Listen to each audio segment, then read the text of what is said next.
Greetings, greetings, greetings, greetings. It is I, your King, King Clifford Jefferson. I sit at the Godfrey, the fifth caravan Jew, son of folk, ruler of Jerusalem, on the reincarnation of King Edgar the Peaceful, which we know here at the Third Temple English Church is no other than Jesus Christ, the King of Peace. As I said, it's King Edgar the Peaceful. It is February the 9th, 2024, which in the birth year 2974. I'm here with another marvelous lecture to my brothers and sisters who are of English descent, heirs and successors of the English Empire, i.e. that we call Albion. This message here today is for all my brothers and sisters who are caught up in the church. All right? This is for you who are caught up in the church, no matter what denomination, what congregation, what affiliation. You need to come out of the Church of England, because they all are derived from the authority of the Church of England. We know the Church of England goes all the way back to the Gregorian Reformation, when all you who are now deemed Negro, Black, colored, Ethiopian were disinherited from your birthright, which is Anglo-Saxon heritage. All right? It's mighty strange that we have no identity at the time of the founding of this country. All right. We assume to not know who we are. All that was done after the Reconstructionary, once again, or after the Reformation. All right. Yes, the American Reformation. All right.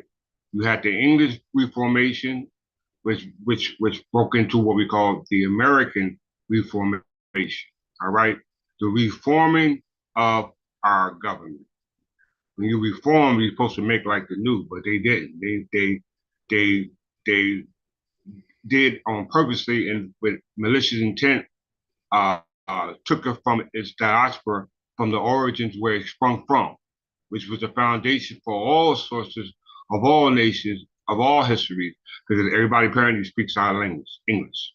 All right. So without further ado, it's going to be another marvelous lecture. I've been studying this for a minute, so I hope it comes out flawless. But like I said, I'm only human in physical form, but trying to manifest myself in my higher form as you see thus far. All right, so without further ado, let's get started. As always, I have a narrative.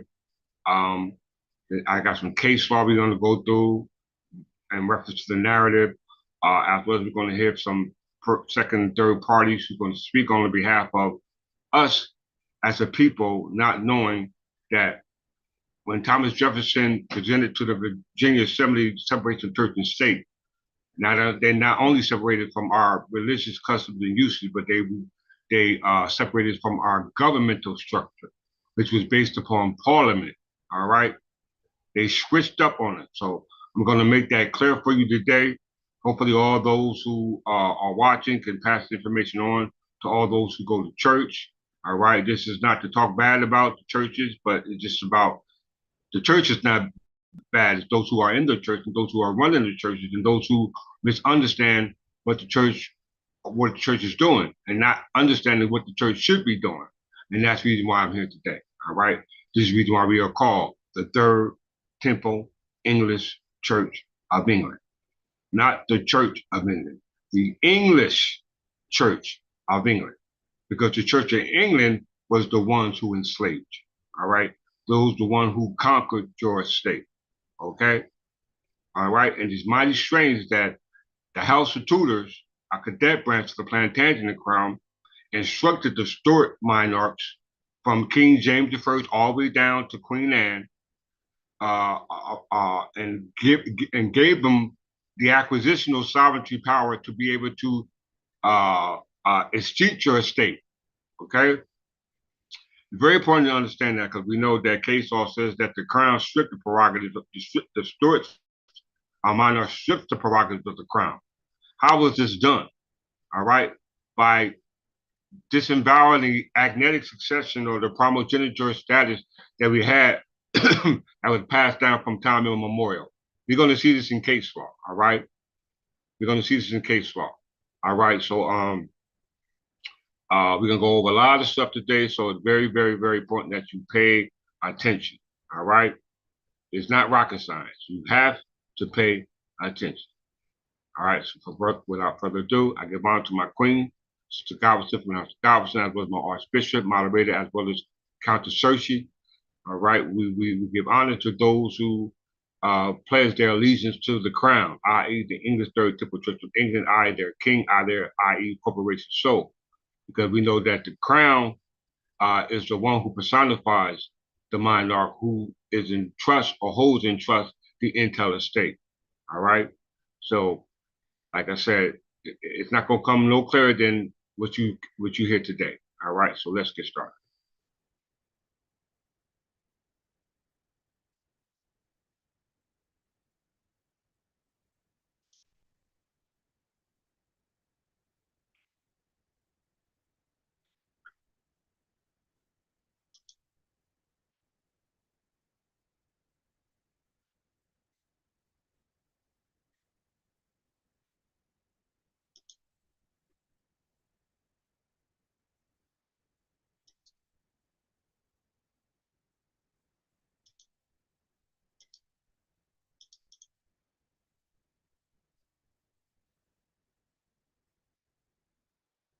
Why is filing fewer taxes with Tax USA different?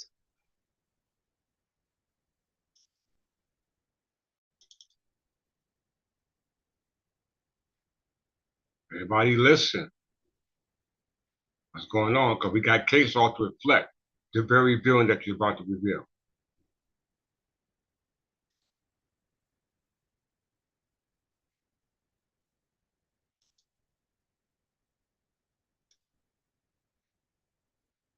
Well, for starters, our premium federal tax returns are free. It's not clear how many actually have left some of that convention. Supposed to be presented at some, they don't know how many.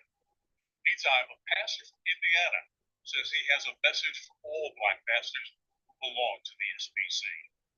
My call as African American pastors is to simply get out. Pastor Theron Williams heads a church in Indiana. He's not a member of the Southern Baptist Convention. He is the author of the book, The Bible is Black History. It says that white supremacy is at work inside the SBC. What about the timing of this? Why are you bringing this up now?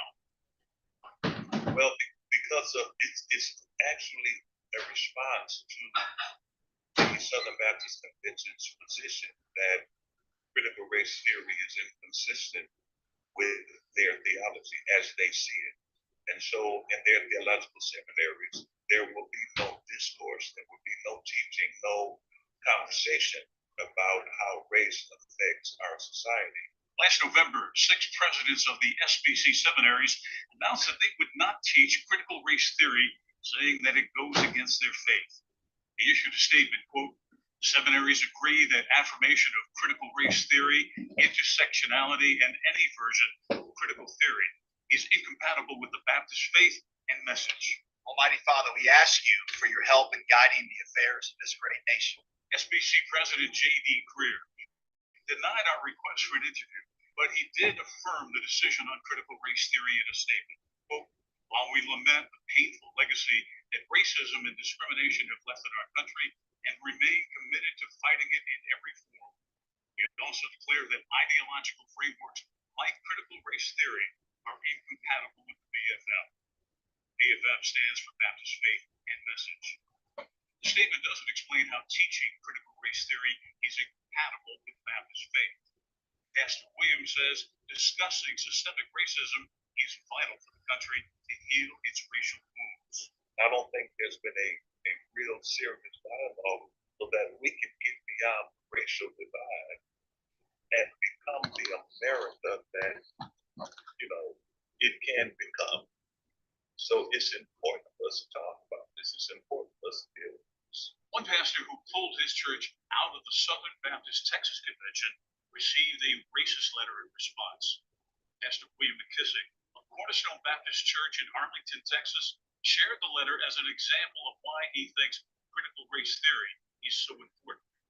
The letter criticizes members of the Black community, saying, quote, like 2-year-olds, they only know how to whine and throw tantrums. The SBC should bid them goodbye in good riddance. SBC President J.D. Greer responded to that letter on Twitter. Quote, "This has no place in any gospel-believing association of churches. It should be renounced all the way around. This attitude is anti-gospel and should be treated as such."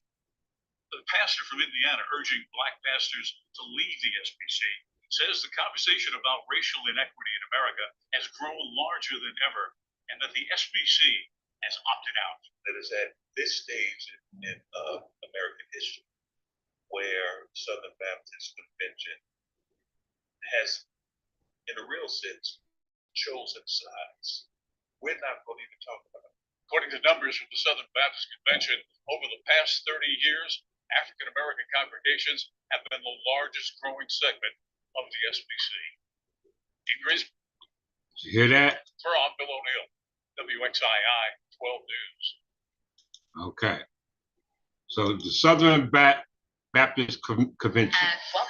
All right. Very important to understand that the majority of our people right now are subject to the teachings of Baptist teachings that are a sect of the Protestant church that stem from the Protestant religion of evangelism, they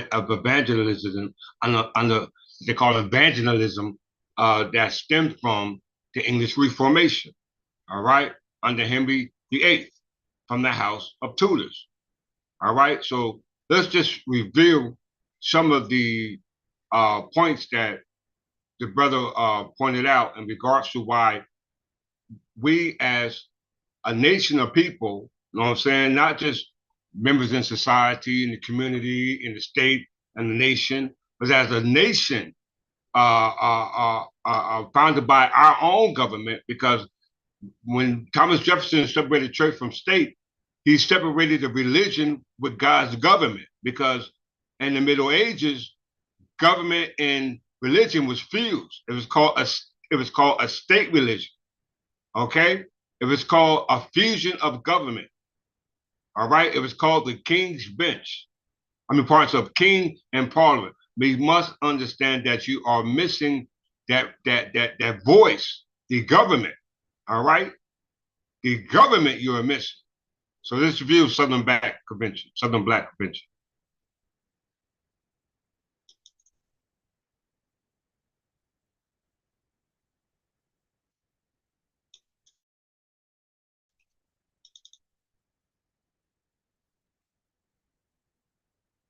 Southern Baptist Convention. Everybody pull it up.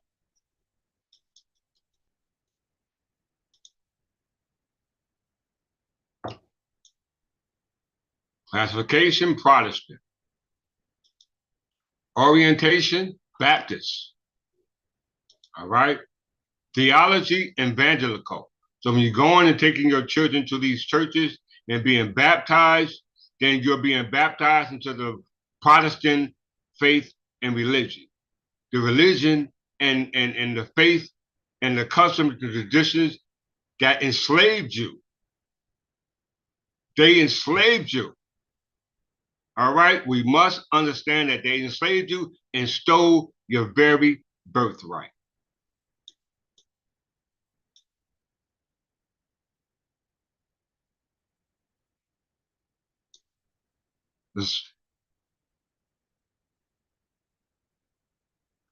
The Southern Baptist Convention, alternatively, the Great Commission Baptist, GCB, is a Christian denomination based in the United States.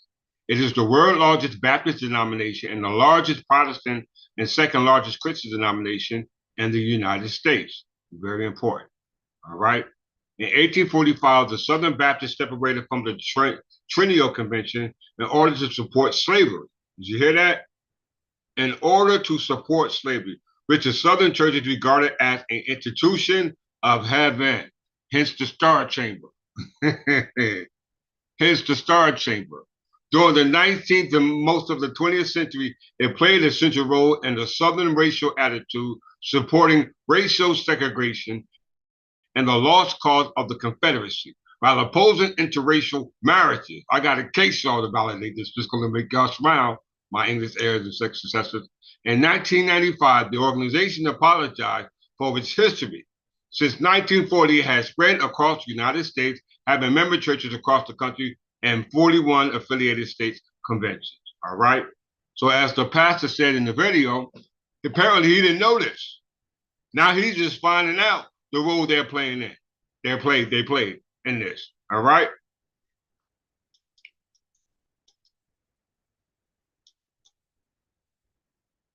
Churches affiliated with the denomination are evangelical in doctrine and practice, emphasizes the significance of the individual conversion experience, which is affirmed by the person having complete immersion in water for the believer's baptism. Now, I was baptized in the Protestant faith when I was a child.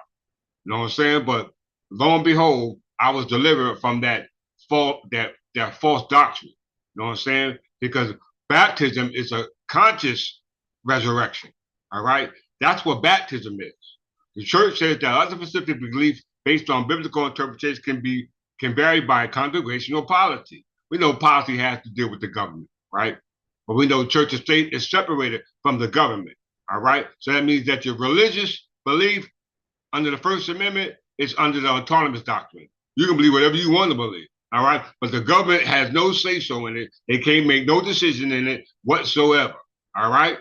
So if the only way they can be brought is a result of dealing with some type of injury towards a person, domestic dispute, sexual encounter, things of those natures, yeah, they somehow they can fall under criminal prosecution, okay? Because they got no diplomatic immunity here, all right? They're still subject to secular courts. Of course, we're going to prove it.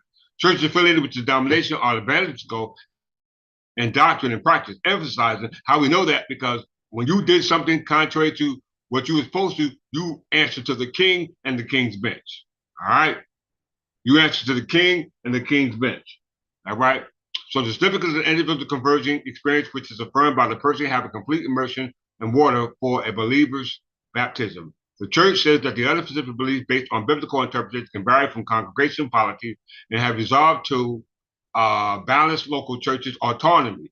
I just said the autonomy doctrine, which accountability against abuse by ministers and others in the church. These claims are disputed by pastors which church have been expelled because of their support for LGBTQ inclusions, which contradicts its confessions and faith. The denomination forbids women from becoming pastors and denounces same-sex marriages as an abomination. Like most other conservative evangelical denominations in 1960, the Southern Baptist Convention initially predominantly supported the abortion rights movement, but the change beginning in 1970 as a political tactic to incorporate Catholics into the religious rights.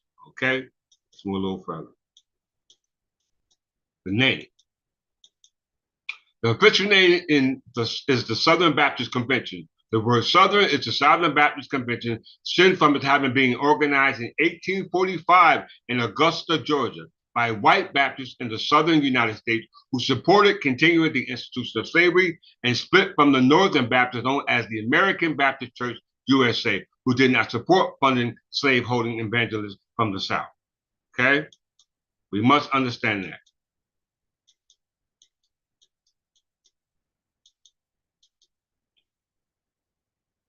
Colonial era. Most of the early Baptists in the British colonies came from England, and in the 17th century, after conflict with the Church of England, this goes back into what we call the expulsion of the Jews. All right, expulsion of the Jews was done by the Plantagenet King Edward I, son of Henry III. All right, son of Henry II, son of Henry II, son of Godfrey V, kind of evangel. No, son of John. Not mistaken, son of John, son of Godfrey II. Henry II, no, son of Henry III. Henry III is son of Henry II, and Henry II, son of Godfrey V, kind of evangel, son of folk, where my family line descend down from. Okay, so back to the class. Most early Baptists in British colonies came to England in the 17th century after conflict with the Church of England. Very, very, very, very, very, very important to understand that, because this goes back to Henry VIII. All Protestant church stems from the Church of England. All right? Going back to 597 when all y'all asses was converted to Christianity as a result of your voluntary consent. You're voluntarily consenting to agree to the indoctrination of foreigners because you are English. All right? You are English for the dissenting religious views. In 1638, Roger Williams founded the first Baptist church in British America for Providence Plantation. This is Rhode Island. The first permanent European American settlement, also founded by Williams in Rhode Island. The oldest Baptist church, though, is First Baptist of Charleston, South Carolina, which was organized in 1682 under the leadership of William Screening. A Baptist church was formed in Virginia in 1715 through the preaching of Robert Norton and other North Carolinas in 1727 through the ministry of Paul Palmer. Okay, let's move a little further.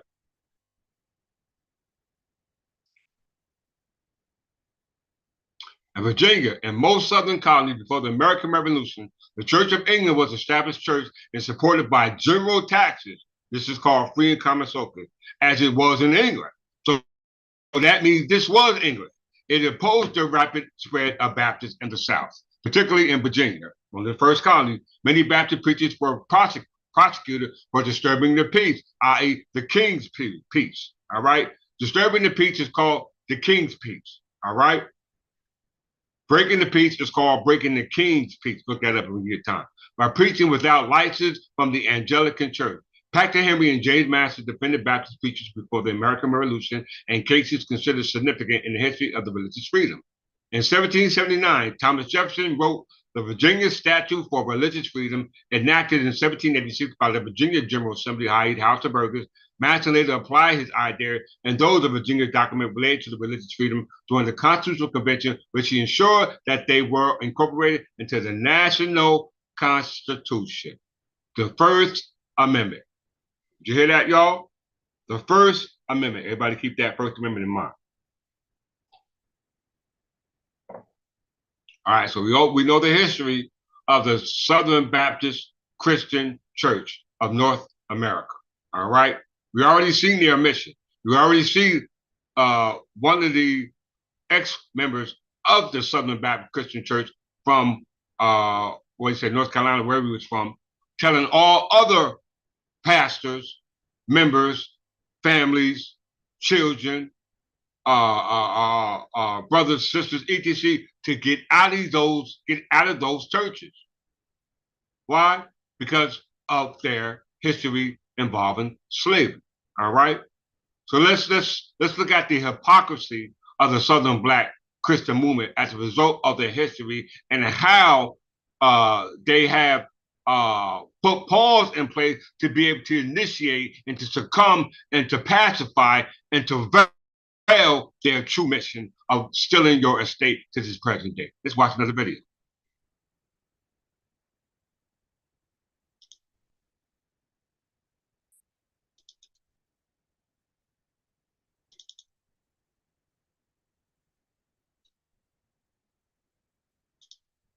Listen, y'all.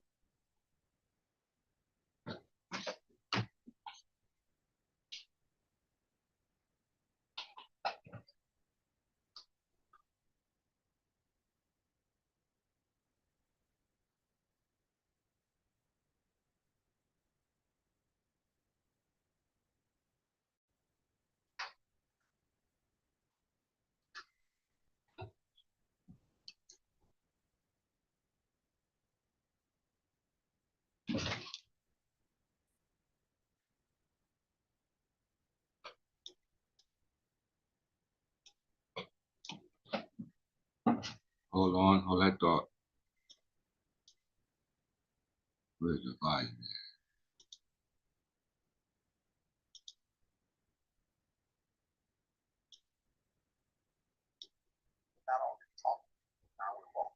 When the Southern Baptist Convention began in 1845, it supported slavery and long favored segregation.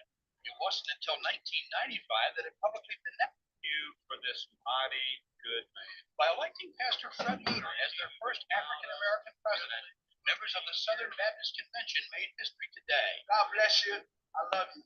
Insisting they are much different now than they used to be. Minus the head vote.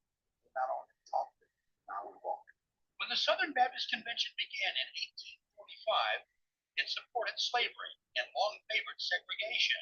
It wasn't until 1995 that it publicly denounced racism and apologized to African Americans. Southern Baptists now work to attract minorities. Say one thing about our past and something about our future. Luther is pastor of the Franklin Avenue Baptist Church in New Orleans and is well regarded by blacks and whites. He's a man of great integrity. Pastor David Crosby of New Orleans nominated Luther. He says he's the right man for the times. What this is an affirmation that people of color are welcome to this convention, that they are not only loved, but they are welcome to be leaders. Doesn't matter your race, doesn't matter your age, doesn't matter your gender, doesn't matter how long you've been caught up in the things that you're caught up. I dare you this morning to stretch out on God. One of Luther's trademarks is his rapid-fire delivery, which he mastered years ago as a street corner preacher. Today, he runs one of the state's largest churches, which had 8,000 members before disaster struck. 7 years ago, in 2005, Pastor Luther says his faith was seriously tested after both his home and his beloved church here were badly damaged by Hurricane Katrina. 6-foot floodwaters ruined the sanctuary, but Luther decided to rebuild. When the church reopened 3 years later, he danced at the pulpit, inspiring the community. I have no doubt that people in the buildings, if Franklin Avenue is coming back, we can come back. And that's what happened. Luther now inspires the Southern Baptists at a time of historic change. Mark Potter, NBC News, New Orleans. Okay.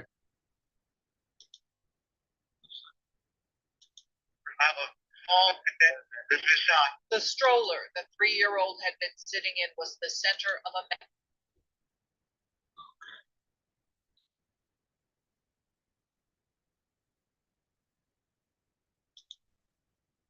So as you can see, you watched 2 videos from one ex-affiliate member of the Southern Baptist Convention in regards to telling all members, all pastors of what we call, for lack of a better term, black people, to get out of those churches, because those churches were the ones responsible for having a direct hand in slavery, okay?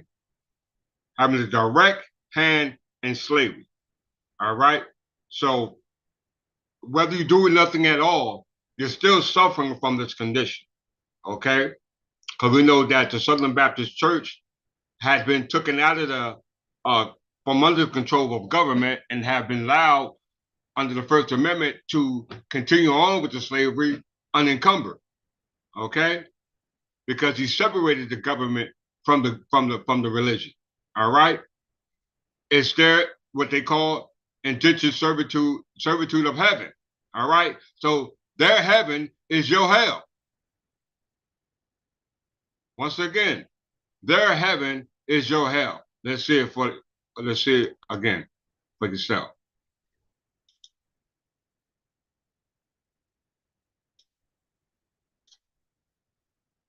Hold on, what happened?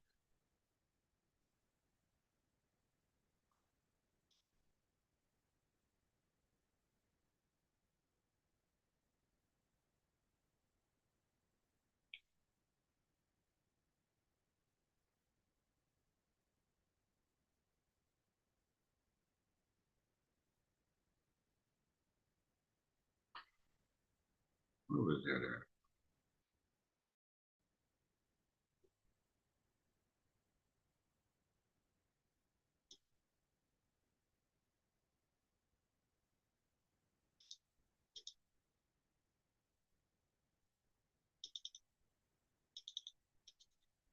Where is that at?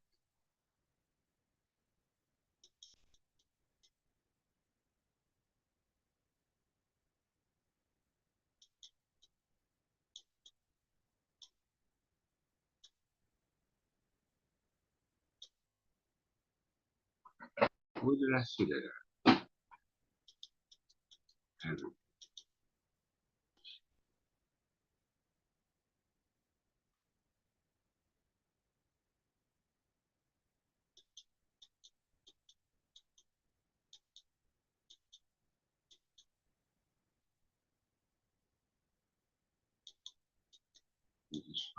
Right here. The Southern, let me make sure y'all see that. So their heaven was our hell. The Southern Baptists separated from the Trinity Convention in order to support slavery, which the Southern churches regard as an institution of heaven. Did y'all hear that? Southern Baptist Convention, how the convention battles over race reveals an emerging evangelical schism. All right? What else here? Reports on slavery and racism in the history of the Southern Baptist Theological Seminary. So they're not disputing. Yes, they got a history in it, but they don't want to talk about it. All right? They don't want to hear nothing about no critical race theory at all. Okay? But we need to hear it. We need to take a stand on it.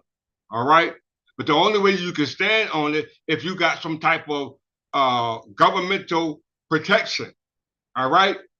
That should not be subject to the religious autonomy, because you got to answer to God. If you harm God's children, then you must answer to God. And we know that in our understanding at the English Third Temple Church of England, the Lord was the king, all right? A concrete God.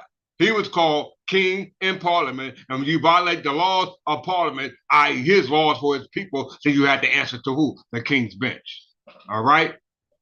Yes, sir, the king's bench. Come on, y'all. Y'all got to understand what's going on. You heard it from your own people, and they still don't have a remedy for you. They still, even though they separated from the Southern Baptist Convention, or you started your own clique or some other group or some other teaching, it still has no protection at law. This is what you fail to understand. You can go all day long and go on YouTube and find something that floats your fancy. All right? But that's the problem. That's the lost cause. All right? Come on, y'all. Black churches.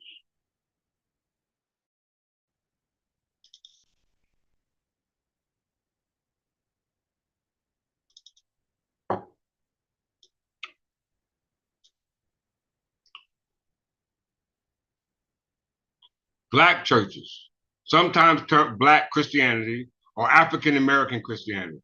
All right, you can go on Sarnetta's TV all day long. You can go on Shaka Atmos. You can go on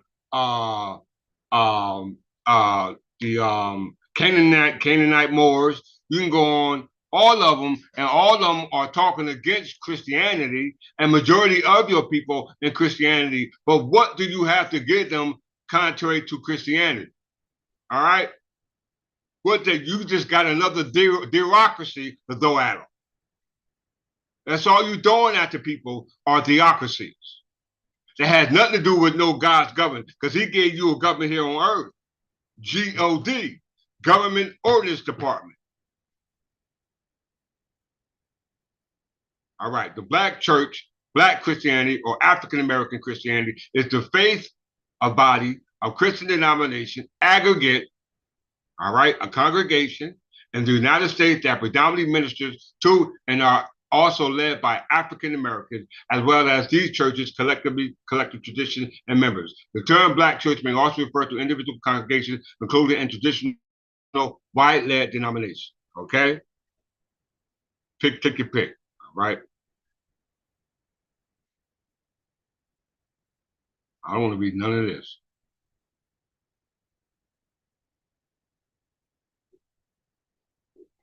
Majority of you should know all this. Let's go to the origin is the problem.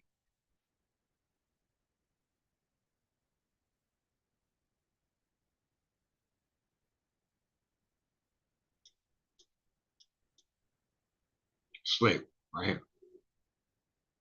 There is evidence of Christian, make sure y'all see this.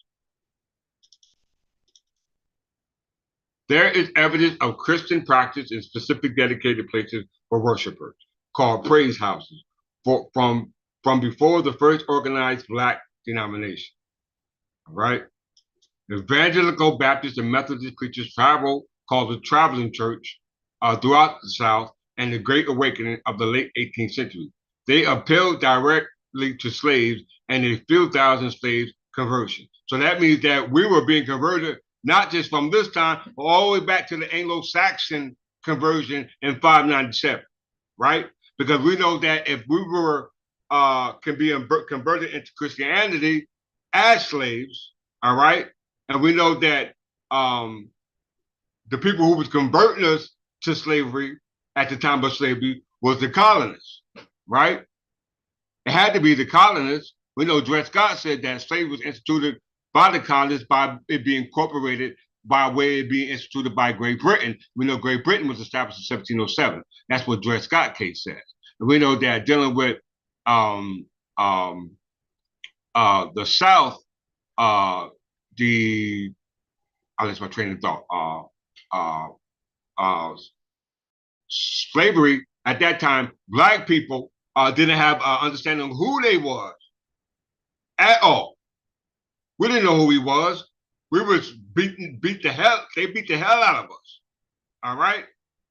But we have some people from that time era who can testify or can attest to, based off their ability to be able to receive, not just based off faith alone, but by intelligence, consciousness, starting to put the puzzle together back again. And that was none other than Frederick Douglass. All right. Frederick Douglass. All right.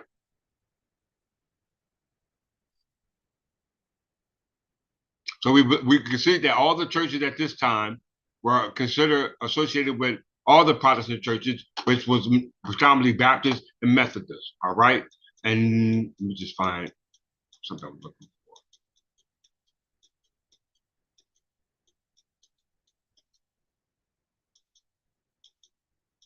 Right here. After slavery in the United States was abolished, segregationist attitude towards blacks and the whites worshiped together were not as predominant in the North as compared to the South. Many white Protestant ministers moved to the South after the American Civil War to establish churches where black and white people worshiped together. And Wesleyan's holiness denomination, such as the Church of God, the belief that the interracial worship was a sign of the true church, was taught with both whites and blacks ministering regularly in the Church of God congregation, which invited people of all races to worship there. In some parts of the country, such as New Orleans, black and white Catholics have worshiped together for almost 150 years before the American Civil War, albeit without full equality, primarily under French and Spanish rule. So this is going all the way back to the French and Spanish rule, because we were we were being enslaved because Spanish and French rule goes back to the Plantagenet houses. Okay? Yes. Edward the First was married to a Spanish. I forgot her name. I think it was Eleanor of Castile. All right, daughter of Ferdinand III. We know that Eleanor of Aquitaine was married to, if I'm not mistaken, Henry III. All right, Eleanor of Aquitaine. All right, don't quote me. I'm just going based on memory. I got a lot of stuff up here, but don't quote me. But I'm pretty sure that's right. All right.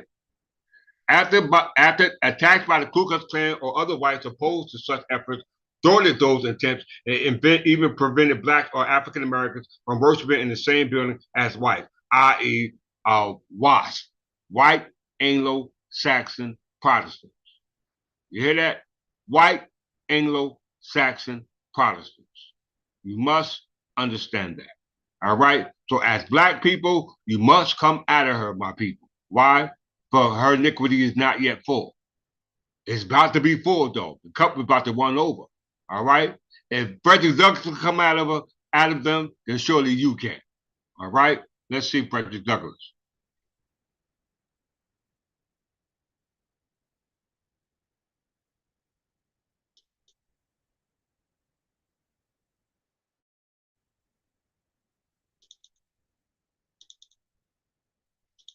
Everybody pull that up. Frederick Douglass. This is his memoirs.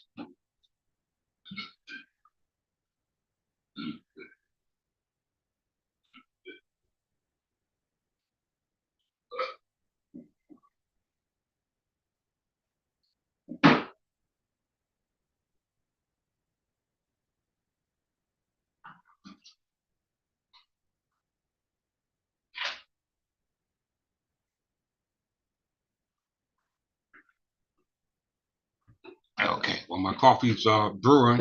I can just go on with this. This is short. This is from Frederick Douglass, From Bondage to Freedom. Okay? This is his statement. Douglass continues secretly to teach himself to read and write. Right. This is what you must be doing. No one should be teaching you. Of course, you got to first learn how to read and write.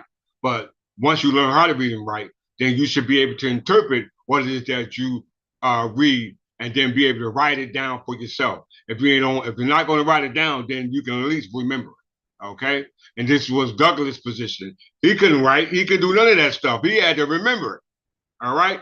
So I'm sorry for the amount of information that I have to give you, but for the sake of time and for the sake of the adversary that are trying to continue to stop what it is that was predestined or prophesied for me to do, because like I said, it is my time now. Douglass secretly to teach himself to read and write. That's why you find me in myself, my own home, reading. All right. I don't have to write because I didn't come to write down the law. I come to reiterate or fulfill what the law that was already written for us. All right. Going back to time immemorial. All right. He later often said, knowledge is the pathway from slavery to freedom. As Douglass began to read newspapers, pamphlets, political material, and books of every description, this new realm of thought led him to question and condemn the institution of slavery, i.e. the church. All right. In later years, Douglass credited the Columbian orator and theology that he discovered about 12 years of age. At 12 years old, I'm 50. I just turned 54. Okay, this man is 12 years old. With clarify and define his views on freedom and human rights. This man was concerned with polity, body of politics. All right, he saw freedom through government, not no faith and belief in whatever it is that you think God is. All right. He saw God in the government laws. All right. First published in 1797, the book is a classroom reader containing essays, speeches, and dialogues to assist students in learning, reading, and grammar. He later learned that his mother had also been literate, okay, about which he would later declare. I am quite willing and even happy to attribute in love of letters I possess, and for which I have got, despite of the prejudices. A lot of people are prejudiced about the information I'm giving you, but that's okay, all right? Only to much credit, not to admitted Anglo-Saxon paternity, but to the negative geniuses of my sable, unprotected and uncultivated mother, a woman who belonged to a race whose mental endowment is at present fashionable to hold in disparagement and contempt. All right.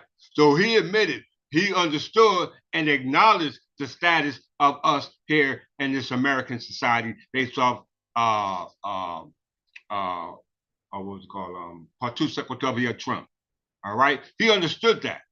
But he understood that his paternity or his pedigree was based off his Anglo-Saxon descent, which he happily assessed and attested to. All right. When slavery existed. And this man was the recorder of deeds. This man was the recorder of deeds. This man was in the British Isles over prophesying about what's going to take place in his present day. All right? Because he was on the frequency back then. We have caught up to that man on that frequency, that higher plane. All right? How let's prove this. All right? Anglo-Saxon fraternity. Let's go to Enway versus Hassan.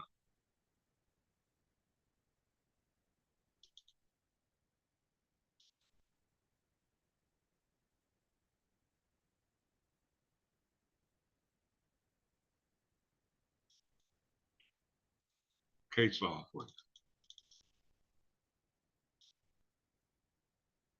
Enway Hamad Hassan, 48 F supplement 843, Eastern District, Michigan, 1942. The district court, okay? Everybody pull that up if you can. Give me a second. Let me get my coffee.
Okay.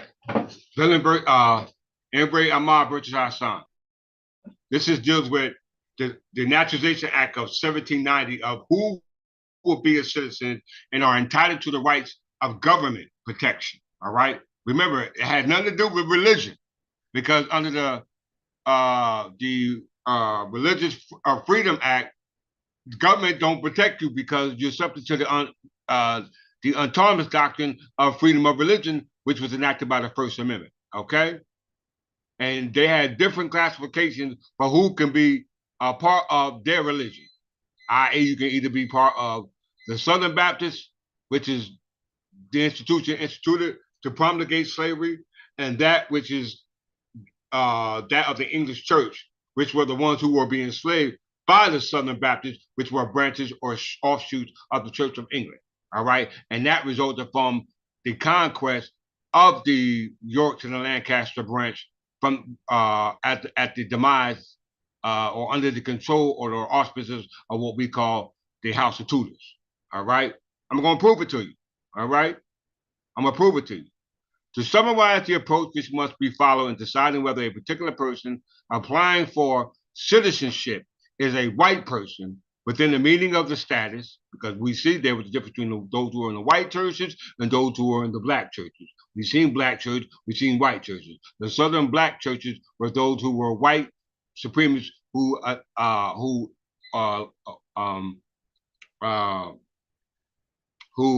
were for the institution of slavery. All right, they were for the institution of slavery. They called their institution. They called it their institution of heaven. All right. So what was the institution for those who were enslaved? It must have been hell.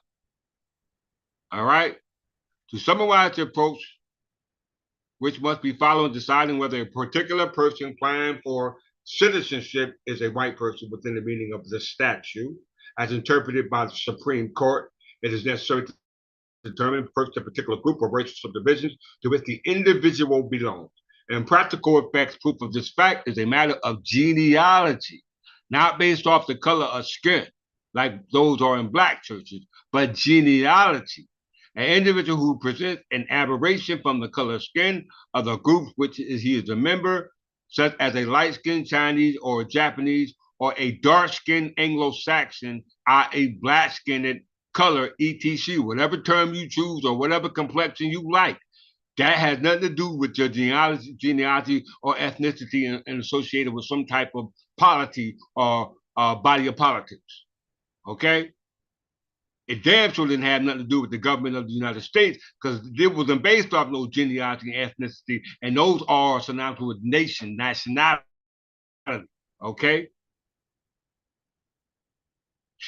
Of course, when the individual applying for citizenship has the skin of a different color than is usual for the member of the group from which he had claims to come, a strong burden of proof then rests upon him to show by the usual methods of proving genealogy that he is in fact, all right, not by presumption of a fact, but by fact, by evidence, that he is indeed a member of that group.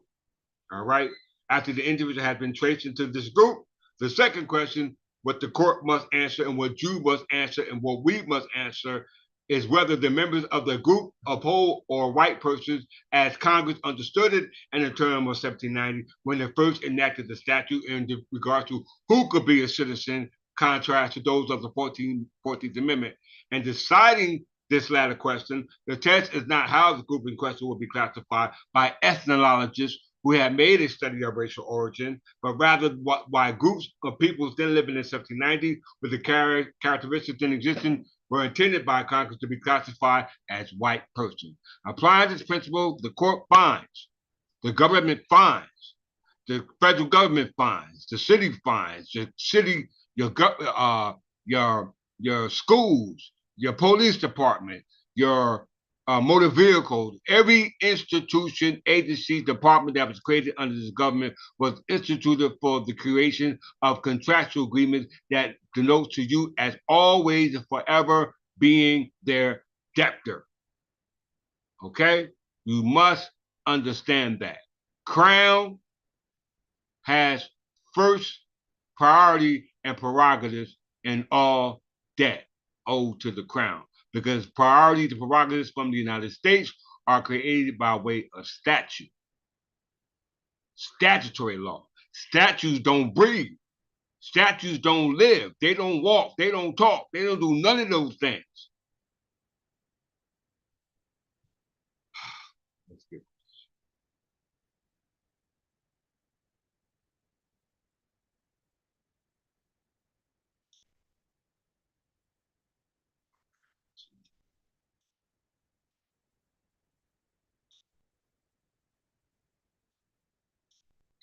okay.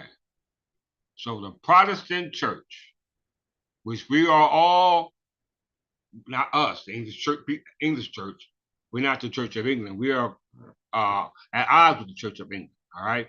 The English church are trying to show you where all those who are English people went wrong. And the only way you can start is with that black church, all right? Because before there was a Department of Biostatistics, there was the church. All right? You were registered with the church. The question becomes, what church are you registered? Because that's the record. That's the book of life. That's the recording in the relationship and the agreement and the contractual agreement from the creditor, the debtor, in regards to either you'll be in hell or you'll be in heaven. You're in hell right now, as established by the legislator, by the Constitution, by Congress, and by the people who created it, and by their religious understanding. That's their hell that they put you in. I'm coming in hell to deliver you and put you back on the flight or a plane that you can now live in peace. That's heaven that they now exist in. That changes today. All right? So we understand that we are now members of the Protestant church, i.e. the black church, i.e. the Southern Baptist church, i.e. the Protestant church. We know the Southern Baptist church is a part of the evangelical and what it says, the evangelical, Baptist, and Protestant. All right? So we know the Protestant church started from the English Reformation. Before we can deal with the English Reformation, let's deal with the English Reformation. It's called right here.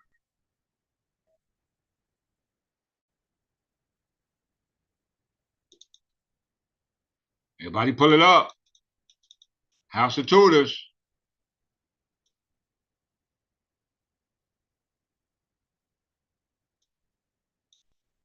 Thank you once again, my moderators.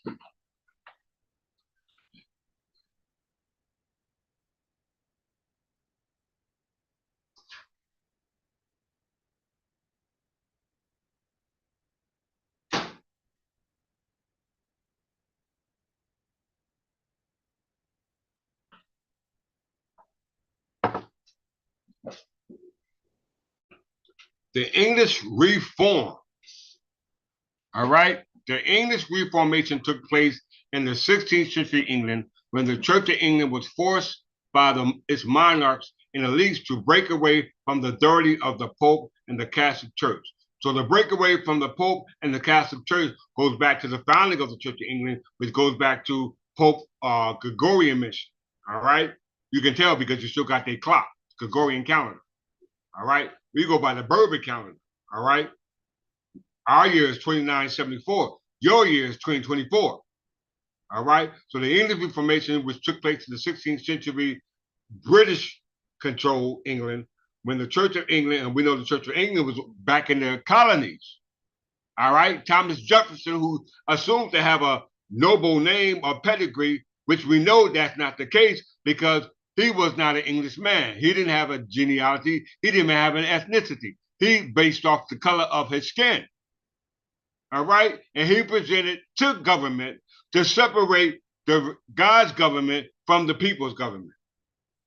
All right, God's government or the people's government was the king's government, king and parliament. All right, we see that in Pauline versus Oleum. I talked about that in my last class. I don't have time to pull up the script, the case law. If you want to just go look at my last lecture.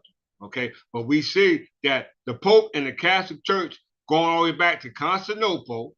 All right, yes, Constantinople. They invaded the British Isles and converted all the Anglo-Saxons to Christianity, which was now brought over here, or I assume actually started here in North America. That story that is told according to the Dark Ages is somehow going to be proven false. All right, it's going to be proven false. I don't even think there was a Middle Age or Dark Ages and what they call on Europe continent. I think that mess started right here. All right, because I can find a Plantagenet crown and in the Kings and case law. I can find it in statutes, and if you can find it in case laws and statutes, then that means that that case law and statutes being presently preserved is the parliamentary law as well as the parliamentary law of king and parliament, i.e., involving the king's parliament. Okay, and I can show you in Title 46, governing property, that the intel estate of Edward I, who was of the Plantagenet crown, which resulted as a result of his descendants fighting amongst themselves, and this was called the Battle of Bosworth Field. The Battle of Bosworth Field, or the War about, the battle was called the Battle of Bosworth Field, which is right here in Pennsylvania, because you got a York and Lancaster, Pennsylvania. All right, named after York and Lancaster, England. Okay, but yet they got a Bosworth Field in Pennsylvania, just exactly like the Bosworth Field in England, right? And the Bosworth Field here in Pennsylvania is a location where they had themes and Renaissance affairs in regards to what took place in Bosworth Field. I'm gonna show you. All right, but hold your horses.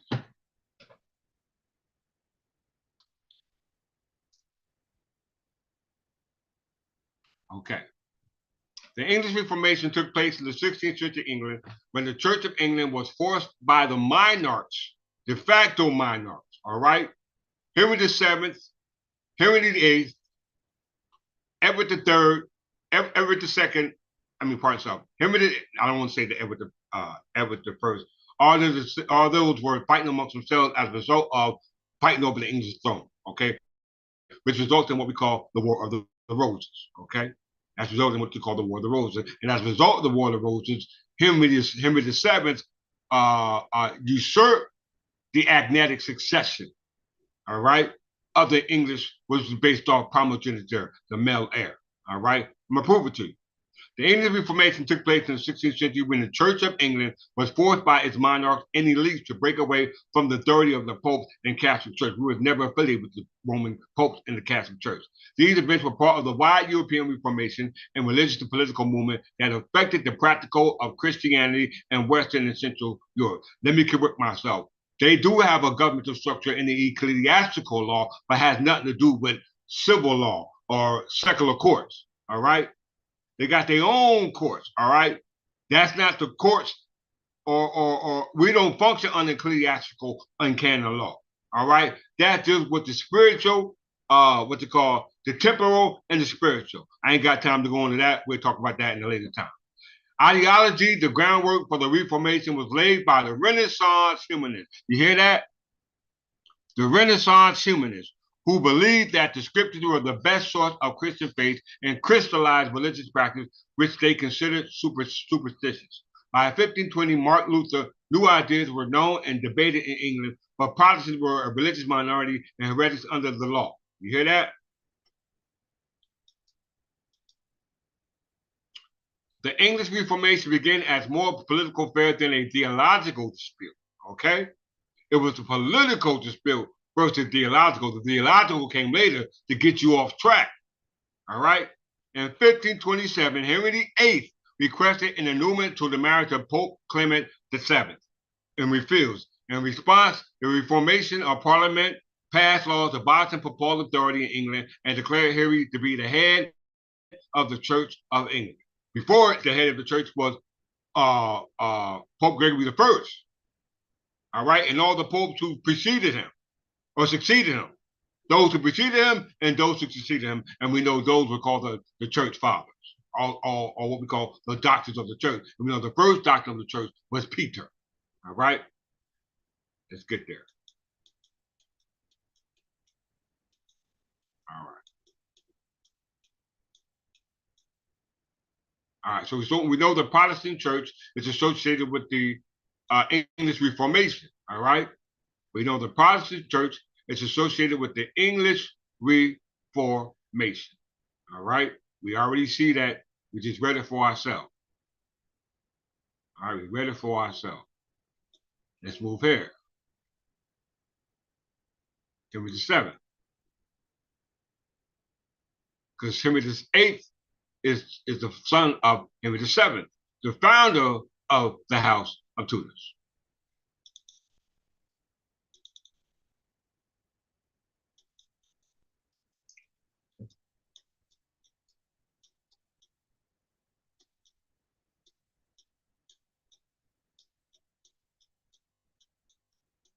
Henry VII was King of England, Lord of Ireland from the seizure of the crown. You hear that? Seizure of the crown. And on the 22nd August 1485 until his death in 1509, he was the first monarch of the House of Tudors. All right? Henry's mother, Margaret Beaufort, was the descendant of John Gaunt. John Gaunt was the son of Edward I. All right? John Gaunt was, Edward III. Edward III, yeah. Son of Edward III. John Gaunt was the English royal prince, military leader, and statements. He was the fourth son of King Edward III, all right, of England, and the father of King Henry IV, due to Gaunt's royal origin, advantageous marriage, and some generous land grants that he gave out. All right, so we see that Edward III was from the Lancaster branch, and Edward III was the son of Edward II. Edward II was the son of Edward I. Edward I was the son of who? Henry III. Okay. All right. So we know that Henry VII seized the crown. So let's go down to where he seized the crown.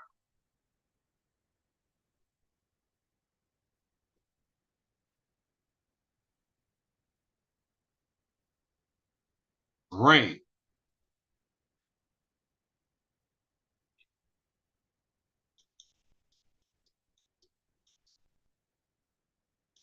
All right. Everybody pays close attention. I'm gonna start. Henry gained the support of Woodville-in-law of the late Edward IV and sailed with a small French and Scottish forces landed at Mill Bay near Del Pembrokeshire. He marched toward England accompanied by his uncle Jasper John de Vere, 13th Earl of Oxford. Wales was historically in his Lancaster stronghold, and Henry owed support he gathered to his Welsh birth and ancestry, being agnatic succession descended from British Abscufed.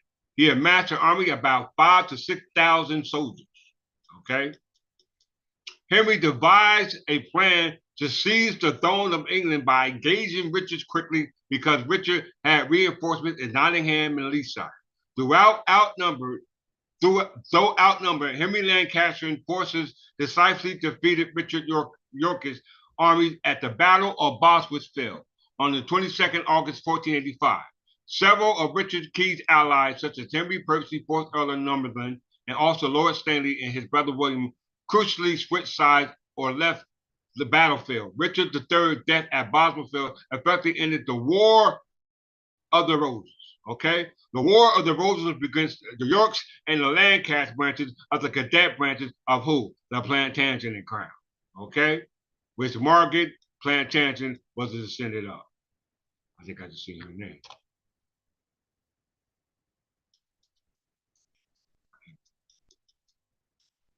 Reign. To secure his hold on the throne, Henry declared himself king by right of conquest.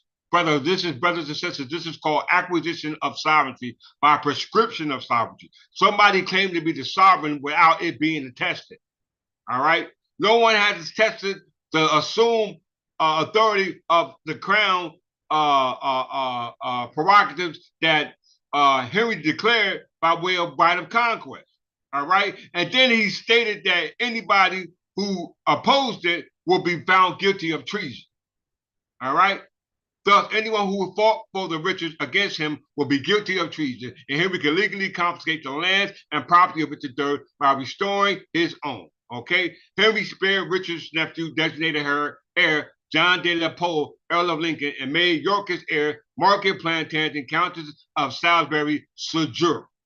All right. So we see the hands that the House of Tudors has in the treasonous plot to take over the estate of the Plantagenet descendants. All right, the Yorks and the Lancaster branches who were unconscious about who they was. Why? Because they had no king. They had no king. They usurp your right under the laws guaranteed by the Magna Carta as promulgated by your ancestors. Right? Right to trial by jury. First Amendment protection right. All right? Not under some religious right, but under the government, but because they separated. I got two cases that are going to blow your mind right now. But give me a second. I don't want to spill it too much. So we know right of conquest is through prescription of sovereignty, through acquisition of sovereignty is no other than right of discovery, conquest, accession, encroachment, secession, and any other term you can use for prescription of use or easement and a non-possessory use of something that you don't own. Okay? You don't own it. Let's see. So let's go to the Battle of Bosworth.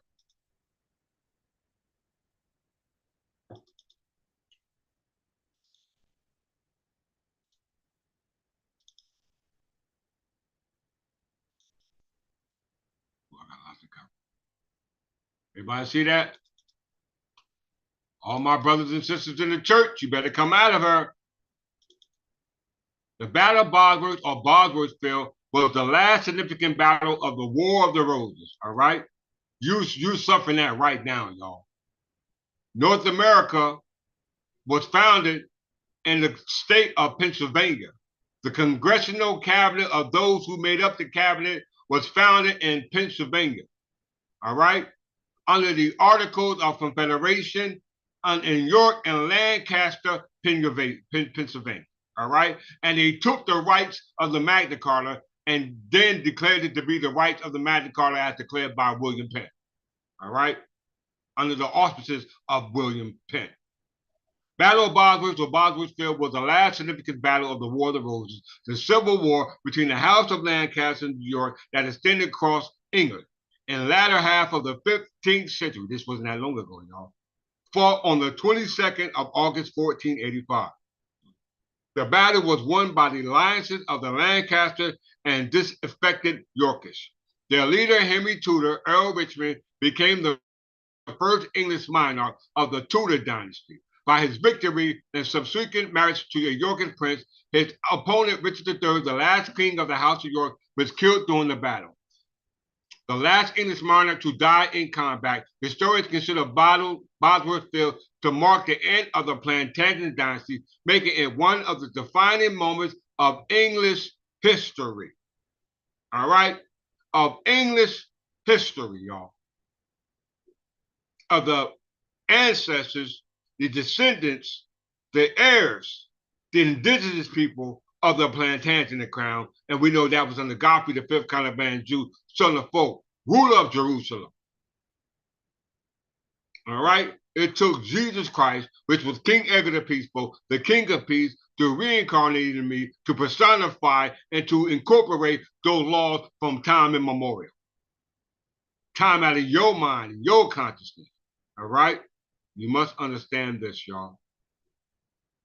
So the Battle of Bosworth ended the War of the Roses, as well as the existence of the understanding or the existence of those descendants of the Plantagenet crown. That's why your estate became escheated, because you were interstate. You were considered gone till I brought you back to life. All right?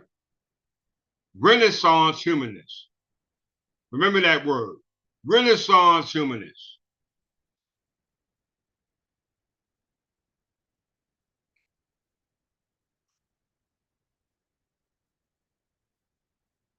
All right. This is said to be the early battle scenario based on historical interpretation. Elements Richard Army charged down Ambien Hill to engage Henry forces on the plain. The Stanley stood as the South observing the situation. So this is the so-called Bosworth Field. All right. This is considered Bosworth Field.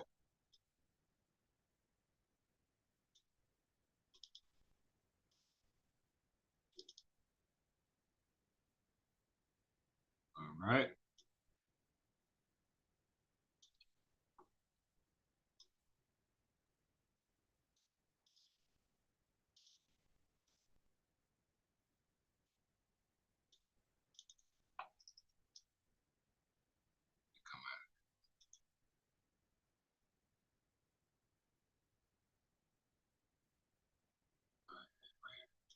Okay.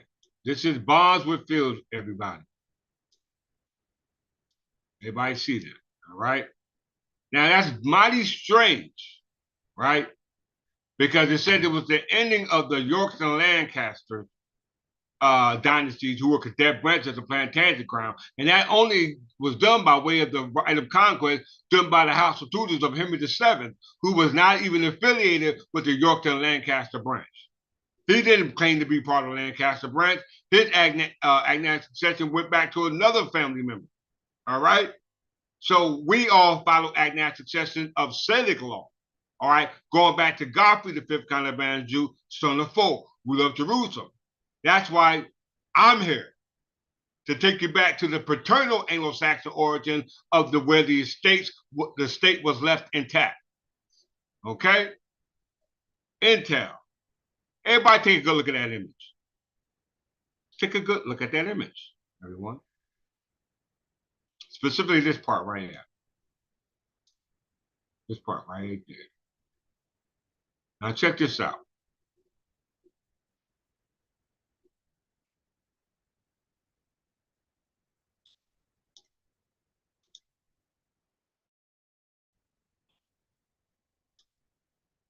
So the Battle of Bosworth was the last significant battle of the War of the Roses, the civil war between the House of Lancaster and New York that extended across England. So it wasn't even in England anymore. It said extended across England. When you say England, you mean also including the territories of England as well. All the commonwealths of England. All right. This is in the 14th century we're talking about. This is, the 15th century we're talking about. All right. This is in the age of discovery, y'all. They're already here on this continent. Y'all don't hear me. Y'all don't hear me. Y'all about to hear me now. Check this out.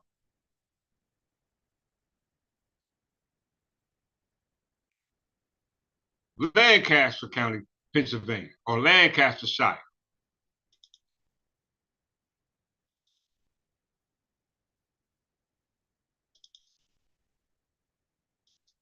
He who writes your books sets your timeline.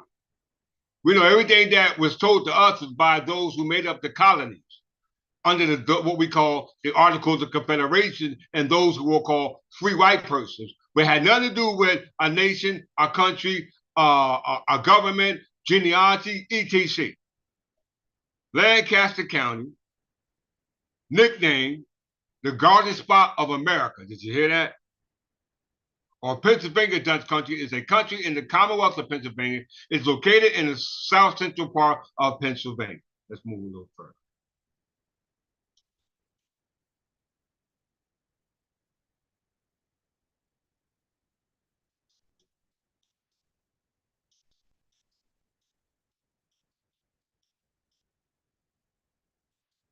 Okay. So it's named after Lancaster, Pennsylvania. It's named after Lancaster in England. Let's prove that real quick.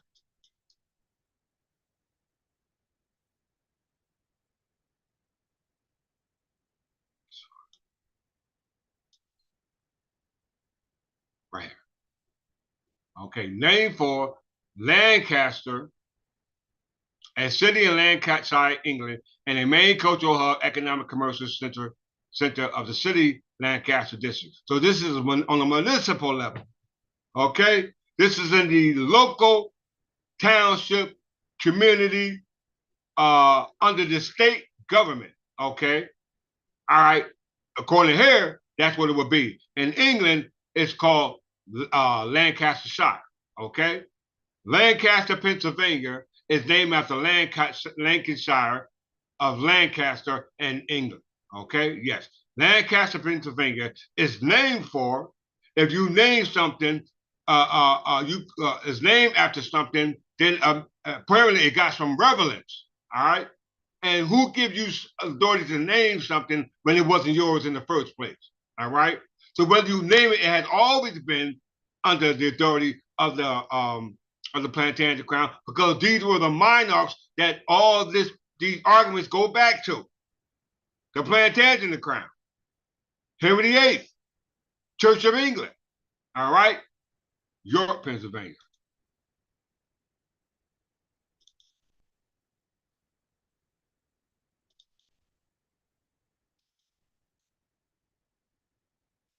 York County.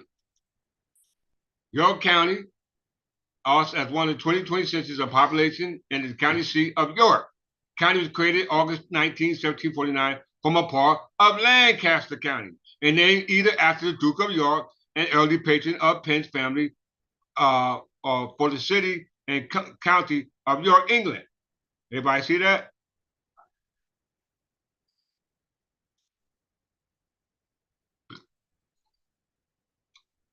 Now check this out. Based on the Articles of Confederation having been adopted in York by the Second Continental Congress, hold that thought.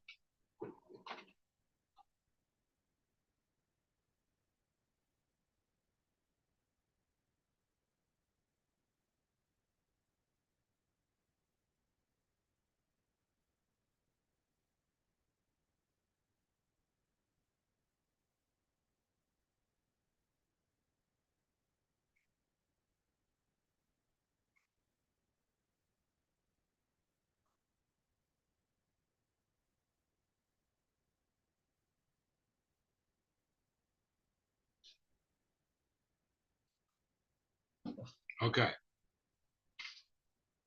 York, Pennsylvania, and Lancaster, Pennsylvania pretty much say the same thing. Based on the Articles of Confederation having been adopted in York by the Second Continental Congress, November 15, 1777, the local government and business community began referring to York in the 1960s as the first capital of the United States. Did you hear that, y'all? The first capital of the United States. Now we know that Lancaster was called what? The Garden State.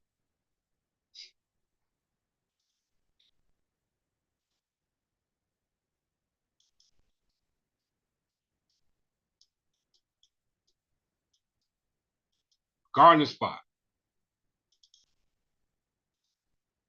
Sometimes nicknamed the Garden Spot of America. Okay, let's go down.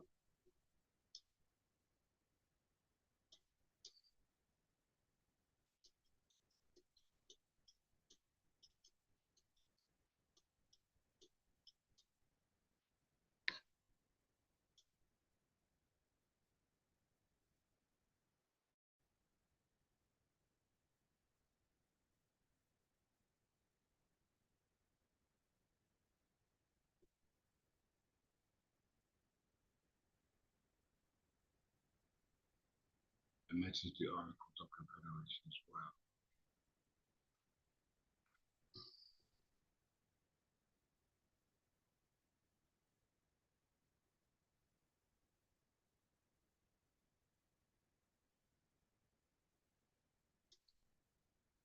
Let's do this.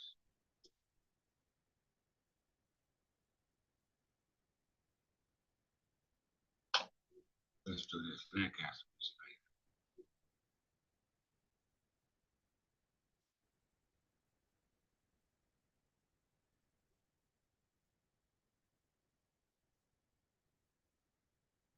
I swear it says something about that.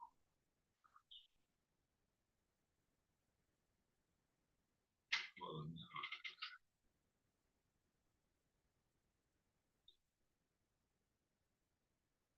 All right. Nonetheless, let's continue.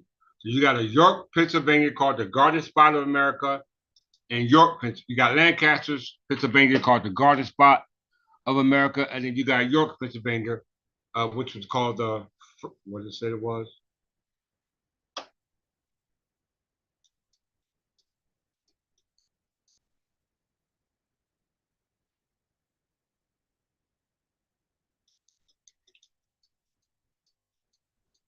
The first capital of the United States of America.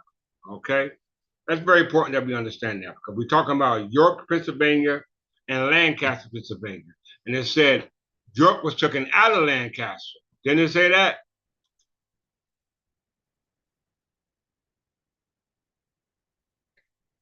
Let's see.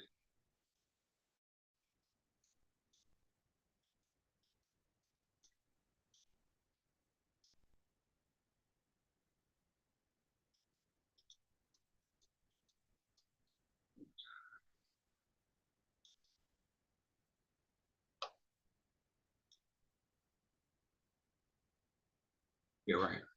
York. All right. You know that there was a war between the War of the Roses, the Yorks and the Lancasters. It said Lancaster was taken out of York. It said it's York County. It's a county of the Commonwealth of Pennsylvania, United States. As the 2020 census, the population was blah, blah, blah. Its county seat is York. The county was created on August 19, 1749 from part of Lancaster County and named either after Duke of York, an early patron of Penn's family, or a city and county of York, England. So York was taken as a part of Lancaster, took it from a part of Lancaster, all right? That shows us that they are related.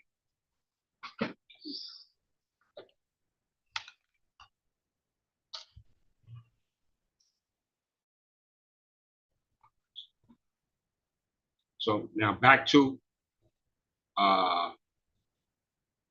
uh, we call Battle of Bosworth.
Yeah.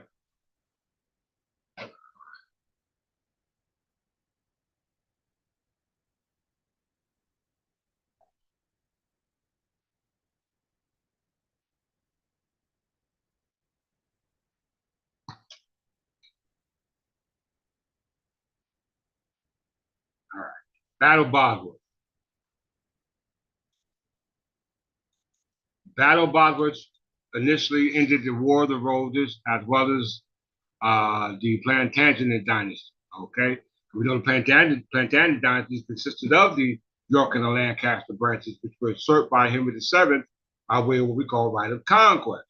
All right. This is when the so-called New World or the doctrine of discovery or conquest comes in. All right. This is where all that stuff comes in. All right. They claiming that the land was abandoned or it was hostiles here. That's a bunch of lies. Okay. The Anglo-Saxons, Berbers, are dark-skinned Berbers, because we know Berbers of Libya, Ethiopian, i.e. those of Ethiopian, etc. We were always here. Okay? How we know that? Let's go back to the example of the battlefield.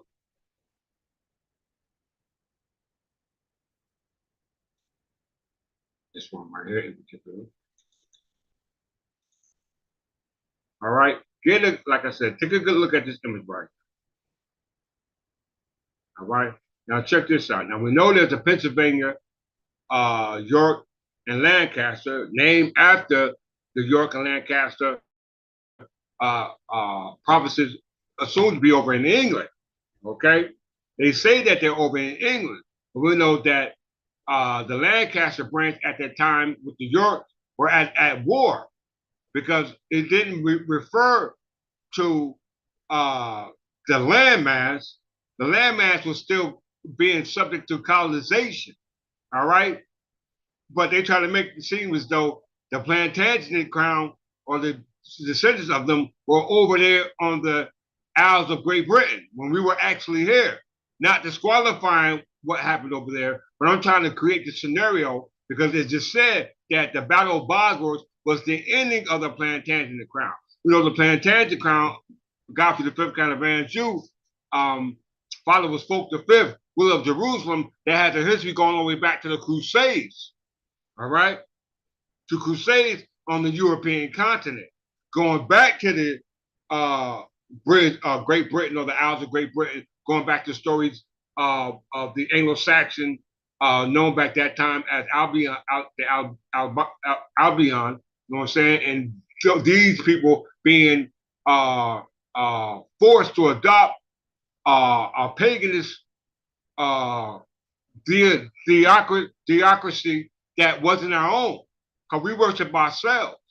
All right? I'm going to prove it. The English church, yes. Our history goes back to time immemorial, contrast to the Church of England, which was forced upon us. All right? So let's deal with this battle. All right? The Battle of Bosworth. Check this out.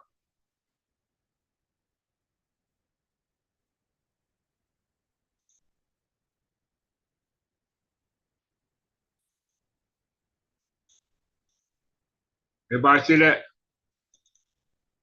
Bosworth Field, horse riding field in Lancaster County, Pennsylvania. Once again, Bosworth Field, horse riding field in Lancaster, Pennsylvania. All right. This is actually a Renaissance area. Back to the word Renaissance and Renaissance humanist. All right. Check it out. Another picture. This is the Battle of Bosworth in England. A picture of it. All right. So we have a Bosworth field in England, as we see in Wikipedia, and then we have the Bosworth field here in Lancaster, Pennsylvania, which we see here on Wikipedia. Where they have horseback riding, night fighting, big checkerboard, theatrical things going on. I'm going to show you all at this site called Bosworth Field. All right. Now let me show you the actual image of Bosworth Field from a satellite scan. Okay, a satellite view.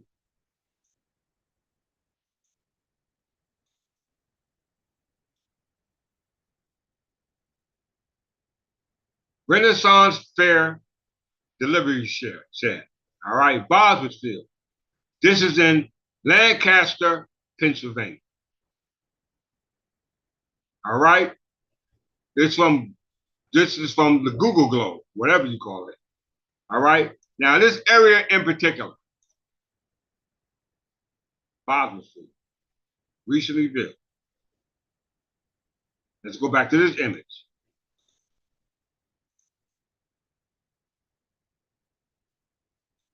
What's wrong with that picture, y'all?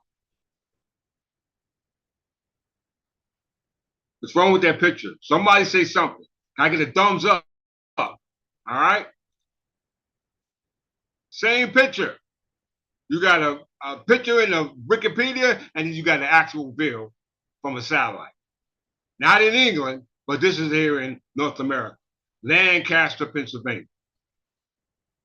And it said Lord York was taken from Lancaster. All right? Come on, y'all. You want more evidence? Okay, let's give you more.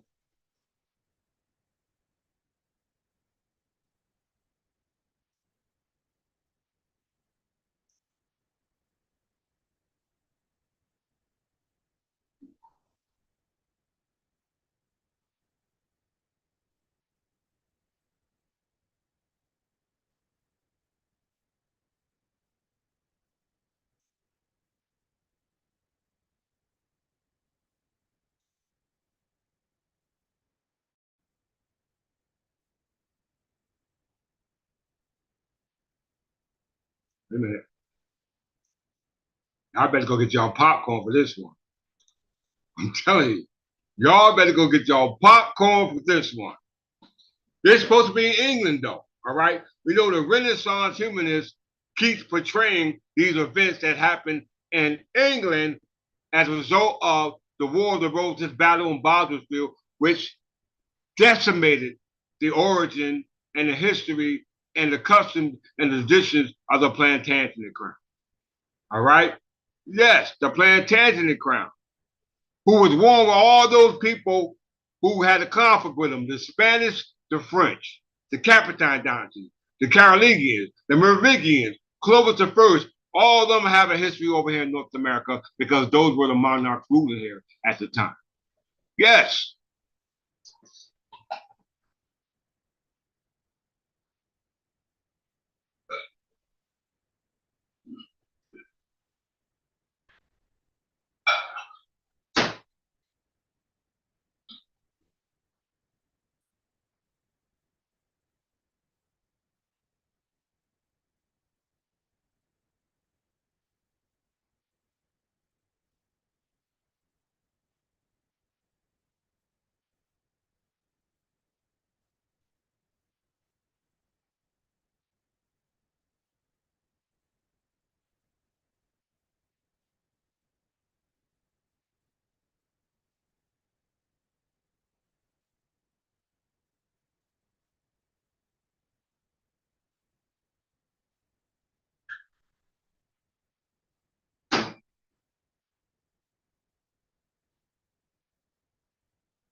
All right, let's get there.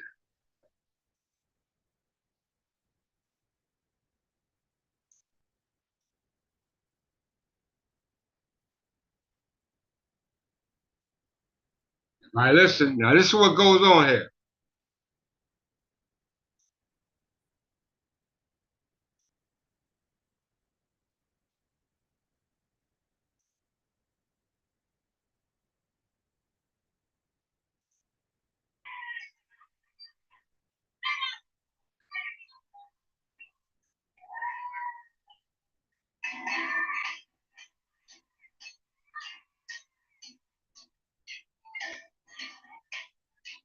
These are these Renaissance humanists.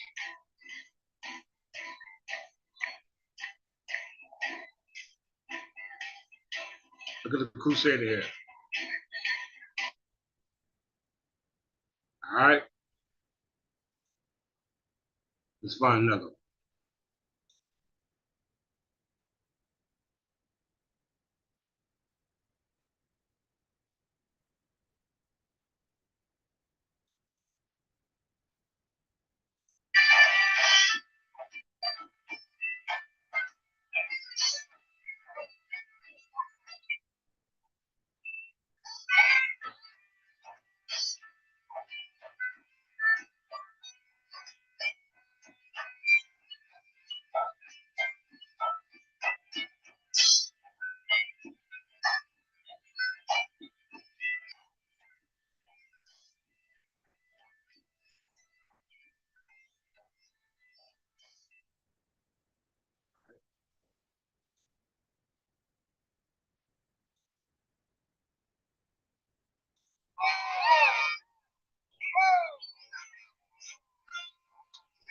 Look at this, y'all. All this is in Pennsylvania, Lancaster, Boswellville. Why would this be there?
There's a lot of stuff there.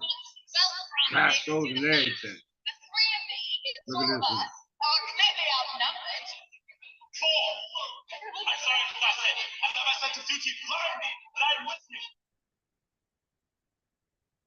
Castle.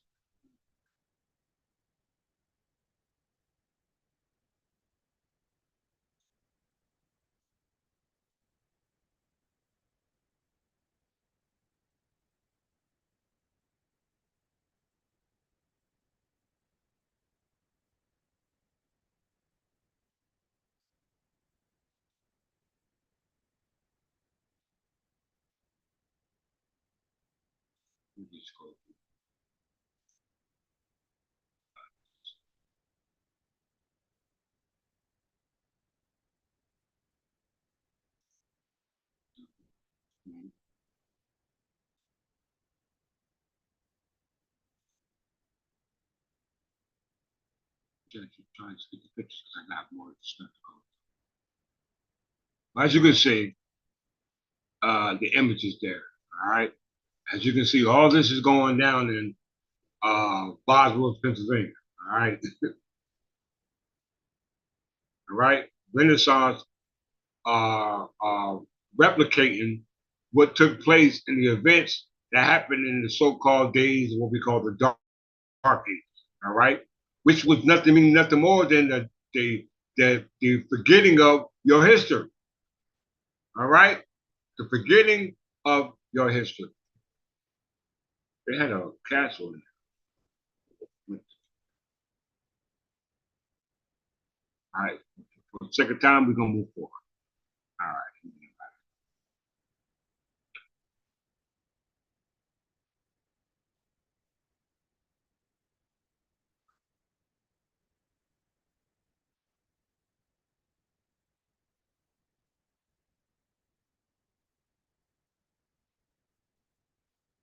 Doing the seven. All right. Everybody hope they like that. 1 second.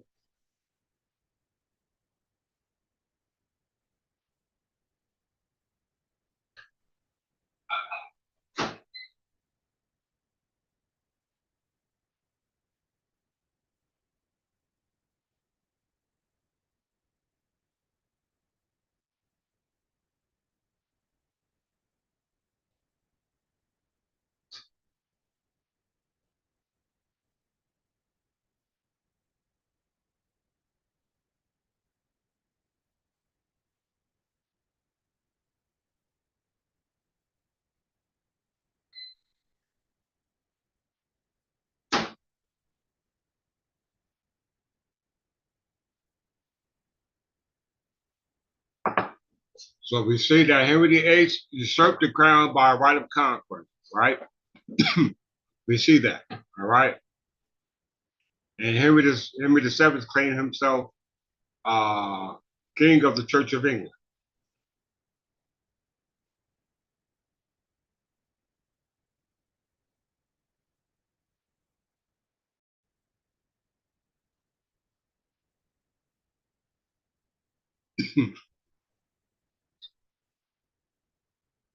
All right, there go his shield. Henry VII's coat of arms.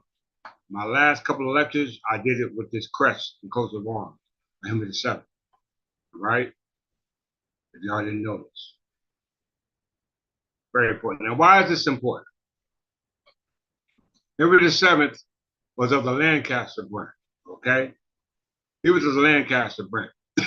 And as founder of the Lancaster branch, he usurped the English throne by way of the conflict that was originated between the War of the Roses of the Yorks and Lancasters, right? And we see the Yorks and Lancasters were cadet branches of the Plantagenet crown, okay? Cadet branches of the Plantagenet crown, which was started by Godfrey V, Count of Anjou. All right, so as a religious society, all right, we're protected at the First Amendment, but the thing about the churches that exist here in the present day are absent from government under the autonomy of religious doctrine. All right. So in lieu of that, I want to show you brothers and sisters who are part of the churches what you're missing. All right.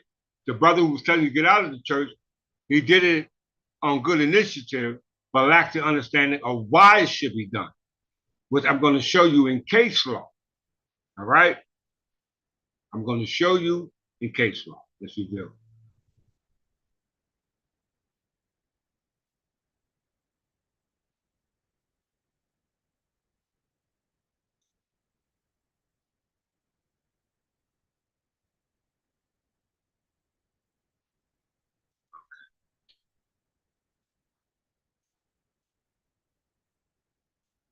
This is United States versus Lee. 1882 case, page 17.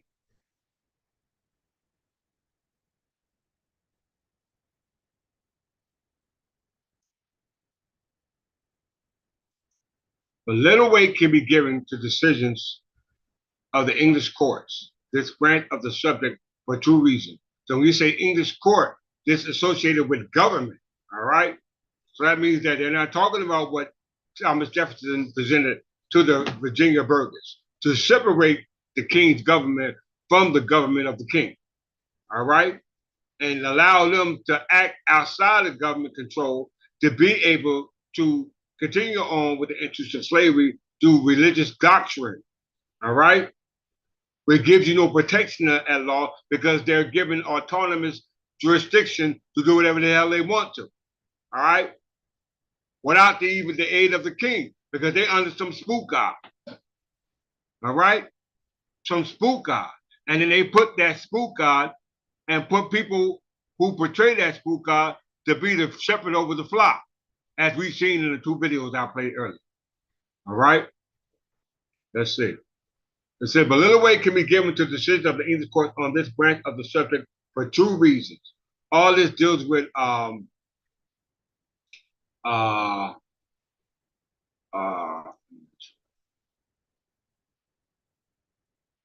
deals with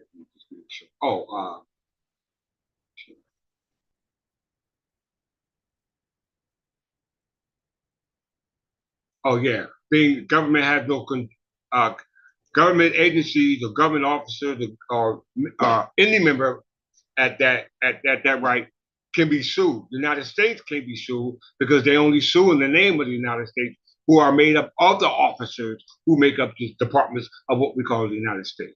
Okay?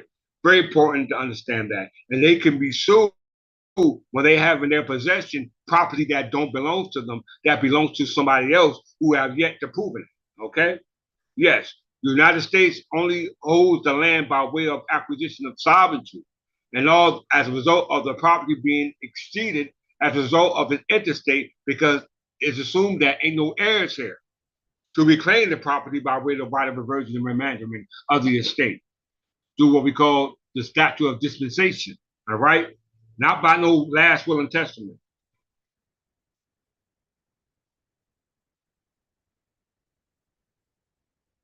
The doctrine that accepts where Congress has provided the United States cannot be sued, examined, and reaffirmed. The doctrine, let me just go further. Let me go back to 17. Everybody pull that case up at their own time, review it in its entirety, if you dare.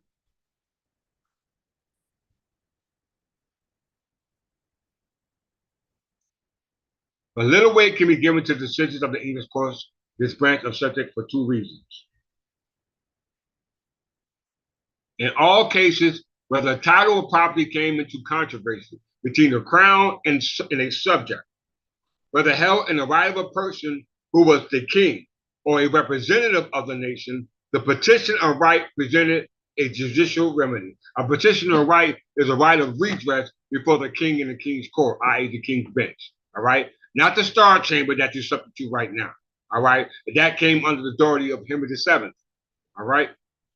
The Star Chamber, look it up. We talked about it in my last lesson. We didn't go, you didn't review it. I suggest you stop this, pause it, and go review that class. Okay. It says, in all cases where the title to property, which the crown has a allodial property, not no fiddle tinkers, because all fiddle tinkers have been abolished. The only thing that is allowed now is fee and common soakage, which is automatically revenue for the king, all right? Which is the crown, which is the monarch, which sits on the English throne by way of personifying, incarnating, or incorporating, okay? Incorporating these laws going back at the time of immemorial. That's based upon the governmental structure or a body of politics. Look up the word body of politics. We discussed that. Corporation sold, the crown, uniform. In all cases where the title to property came into controversy, all right? Meaning an unconscionable contract, right? Between the creditor and the debtor, the lender and the borrower, the mortgager and the mortgagee, all right? And let me read that again. In all cases where the title to property came into controversy between the crown and its subject, whether held in right of a person who was the king or as a representative, i.e. trustee of the nation, the petition right presented a judicial remedy, and the remedy which the court on full examination in a case which required it held to be practical and efficient. There has been therefore no necessity for suing the officer or servant of the king who held possession of such property when the issue could be made with the king himself as a defendant. All right? Because the Crown Act says that who? The Crown has all prerogatives in all debt. All right? 2. Another reason of much greater weight is found in the vast difference of the central character of two governments as regards to the sort of depositories of the power. Notwithstanding, the process which has been made since the days of the Stuart kings, King James II, King James III, Charles I, Charles II, Queen Anne, George I, II, III, all the way up to the House of Habsburg, all those up to now. Charles, the Charles over there now, the one who got cancer. All those are not kings of England. They are not operating under the crown and the prerogatives and priorities of the crown. All right? Over here. I'm not concerned what's going over there. I'm talking about right here. Notwithstanding the progress which has been made since the days of the Stuarts to strip the crown of its power of prerogatives, so I mean that the prerogative of the crown has been inactive. It's been an interregnum. We've been telling you, y'all, it remains true today that the monarch is looked upon with reverence to be subject to the demands of law as ordinary persons are. You hear that? What are those ordinary persons? Those who don't have, who are just persons, all right? Classified as free right persons.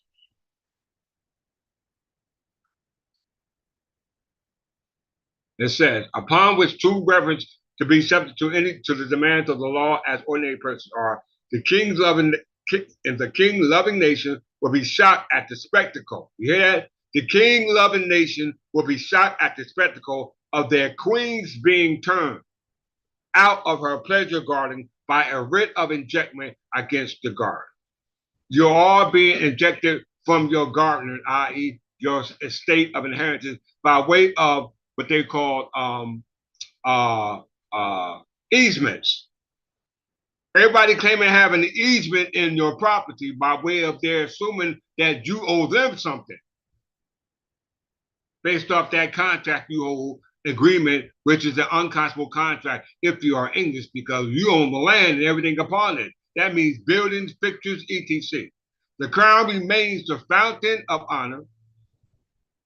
The crown remains the fountain of honor, and the surroundings which give dignity and majesty to its possessor are cherished and enforced all the more strictly because of the loss of real power in the government. It is not to be expected, therefore, that the court will permit their process to disturb the possession of the crown by acting on its officers or agents. This is in 1882.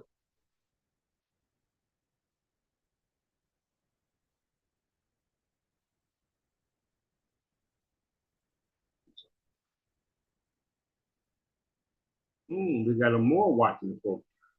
2 days ago. All right. All right. Disturb the possession of the crown by acting on its officers or agents. So its agents, its officers, which are its subjects, its members, its officers are sovereigns. All right? You're sovereigns in that sense, but I wouldn't choose to not use the word sovereign because under the laws of sovereignty, there can only be one. So you are subject to the sovereign under this sovereign power. All right?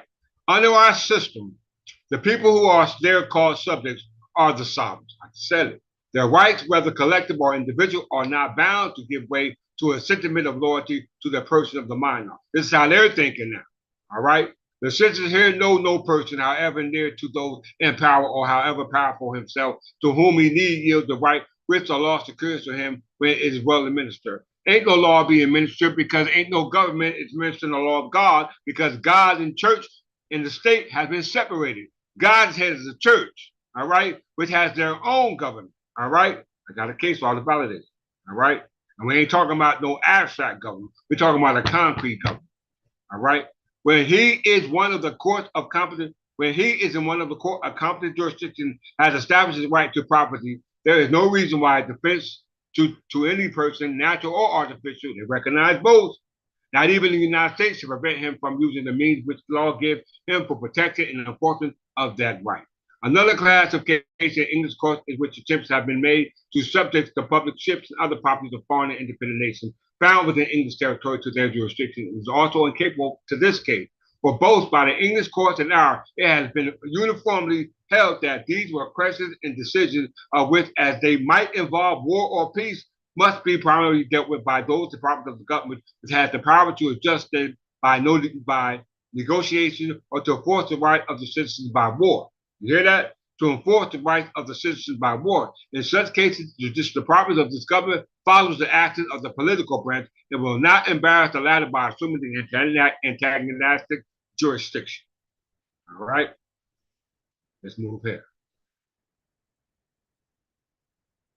All right, so we understand that the Stuarts severed the prerogatives of the crown, right? Severed the prerogatives of the crown. We know the English church got their, Stuarts got their authority from the English church, all right?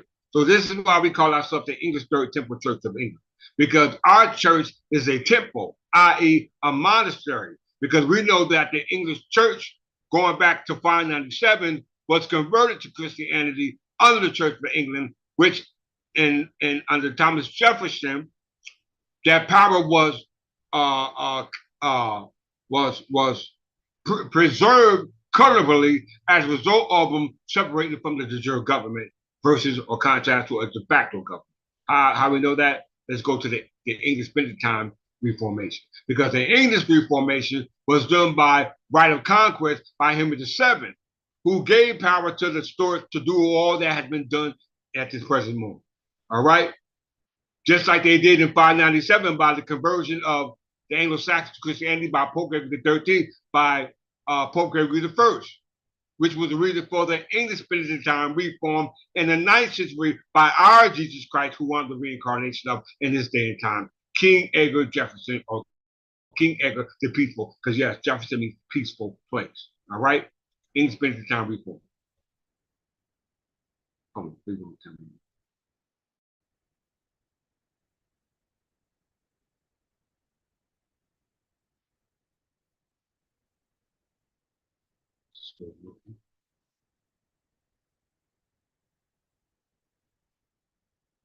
Let's stop and pick back up because I'm preparing live stream. I think we'll stop. But just to be sure, I'm gonna come back and start again. Let me just check my moderator.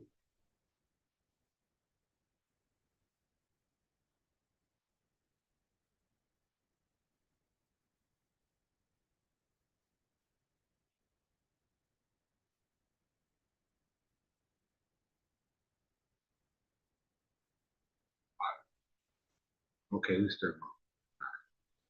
All right, English Benedictine Reform.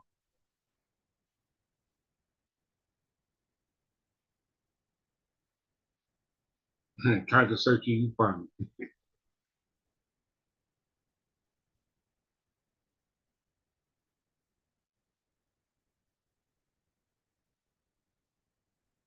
Yeah, we're giving it to them, y'all. Okay, let's get there. The reason why we call ourselves the English Third Temple Church of England, because we know the Church of England usurped the English customs and traditions going back to time immemorial. The English Benedictine Reform, as we see here, we know we had the English Reformation, which was not an English Reformation, because the English Reformation was done back here in the 9th century. Okay? It was done back in the 9th century.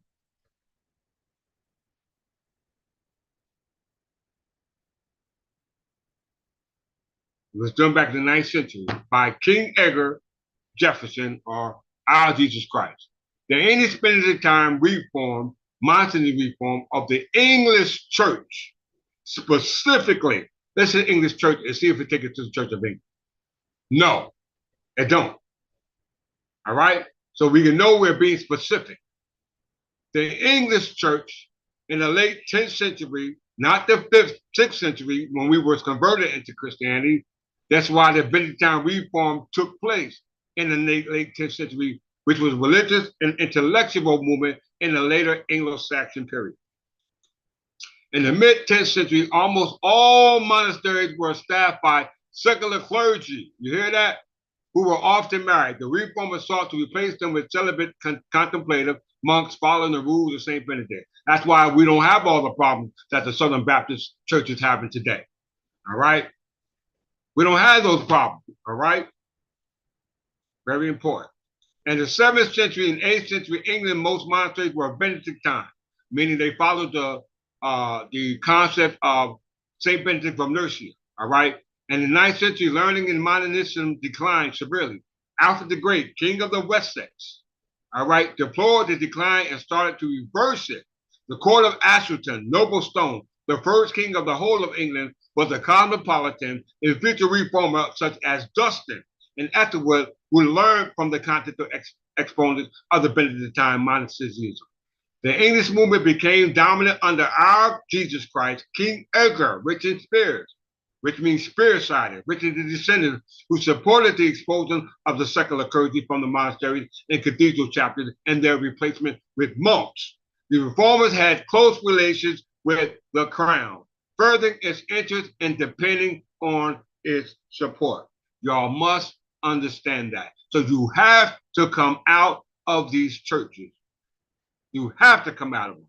Why? Because you're going to be subject to what I'm about to read to you based off what's ruled in the case law.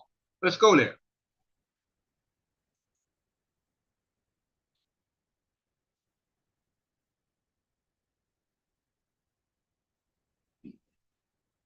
Let me say that later. Let me go ahead. Supreme Court of Alabama, Southern states, y'all.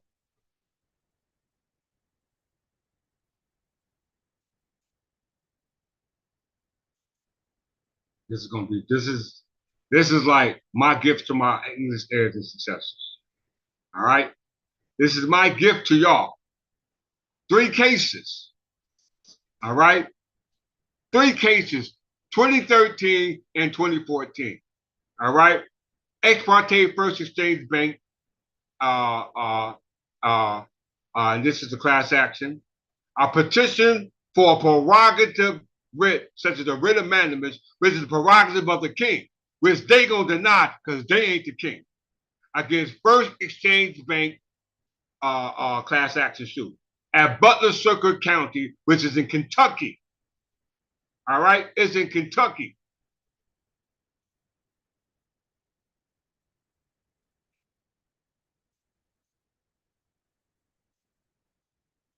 Y'all about to laugh. Chief Justice.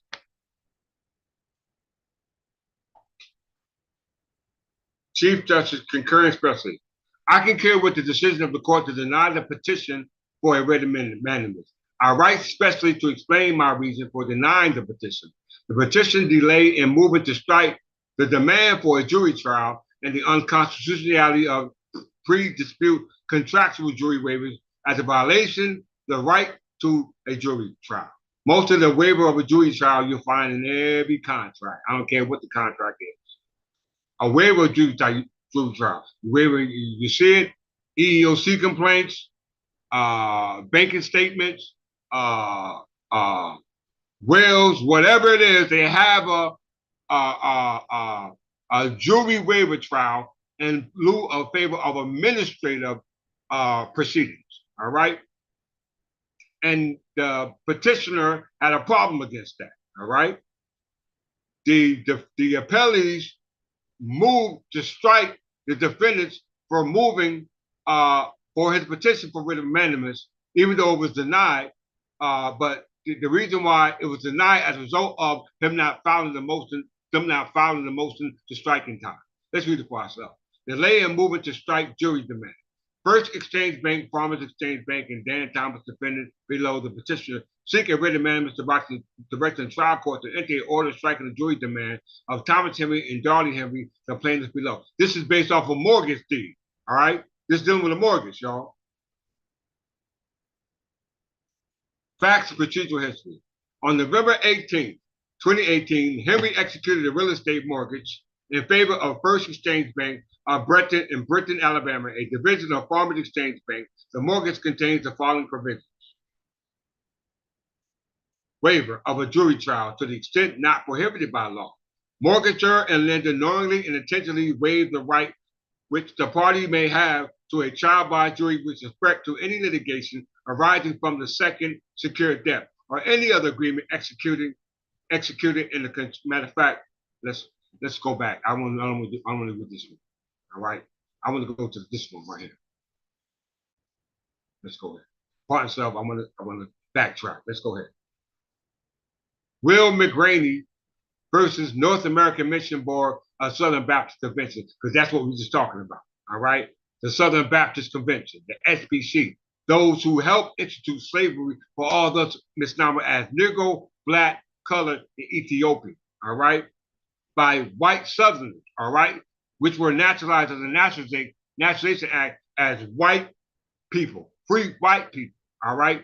So that means that we were the ones classified as Black people who were the indentured servants, i.e. those debtors, all right, who were subject to the religious, what we call undue influence, which is psychological control, which causes the duress because it puts us in an imbalance and an inequality and not having an equal standing and footing in law. Why? Because law, i.e. government, was separated through the Religious Freedom Act, all right?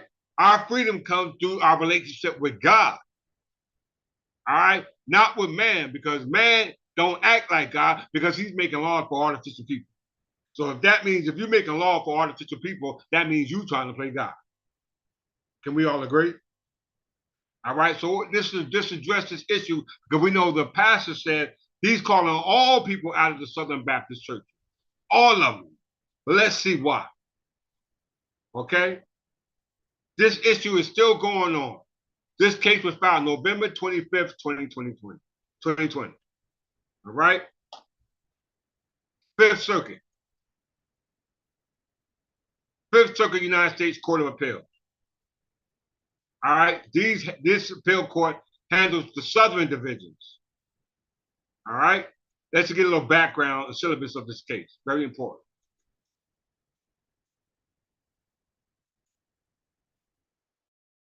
Remember everything that was said in regards to Religious Freedom Act under Thomas Jefferson when he submitted to the government to separate our protection that's given by the government that was under the parliamentary laws given by the government under the King's protection.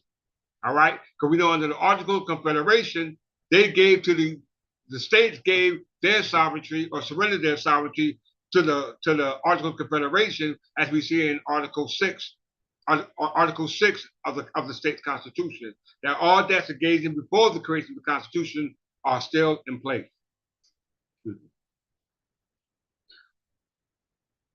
Let's see. Let's rock, y'all.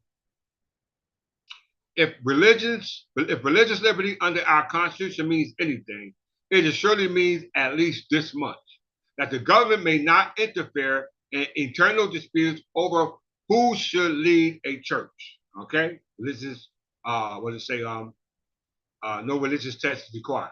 So, who are you to test me being king? All right. Who are you to test me being king of the English Third Temple Church of England? Who are you? We are our own polity. The United States government can't tell us nothing. All right, which they are about to recognize. It's right here. This case is present. Where was it?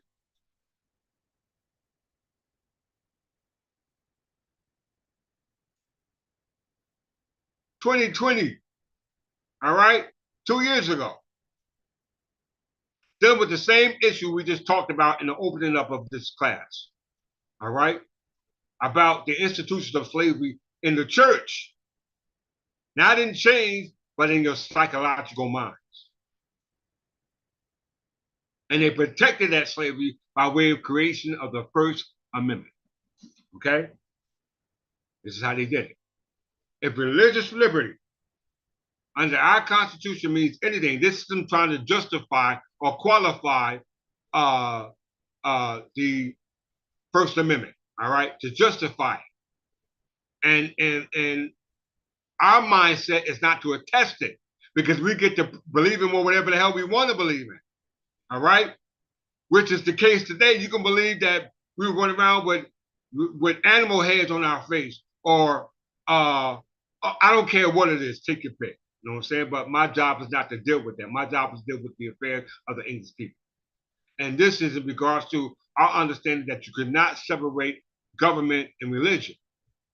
You cannot do that. All right? Or else you're in heaven. I mean, you're in hell. Because the government that you're subject to, based off your religious faith, is that which was instituted by the church. All right? As we said, as we read.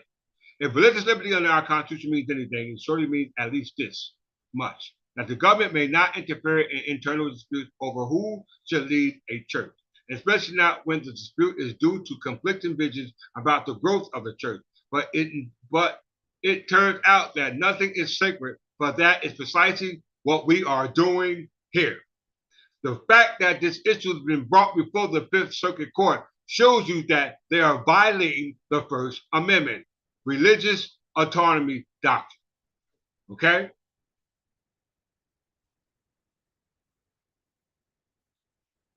Listen to what this first verse says. The First Amendment forbids government intrusion in matters of church government. Did y'all hear that? Did y'all hear that? The First Amendment forbids government intrusion in matters of church government. So what the hell was Thomas Jefferson talking about when we presented Freedom of Religion Act? Church separation of church and state. What was he talking about? When it just said the First Amendment forbids government intrusion in matters of church and government. You just did it, Thomas Jefferson.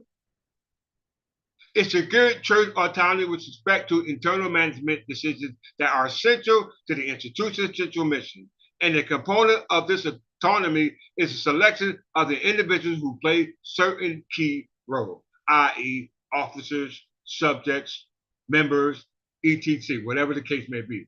This case falls right in the heartland of the church autonomy doctrine. A former Southern Baptist minister brought this suit to protect his dismissal from church leadership. Okay?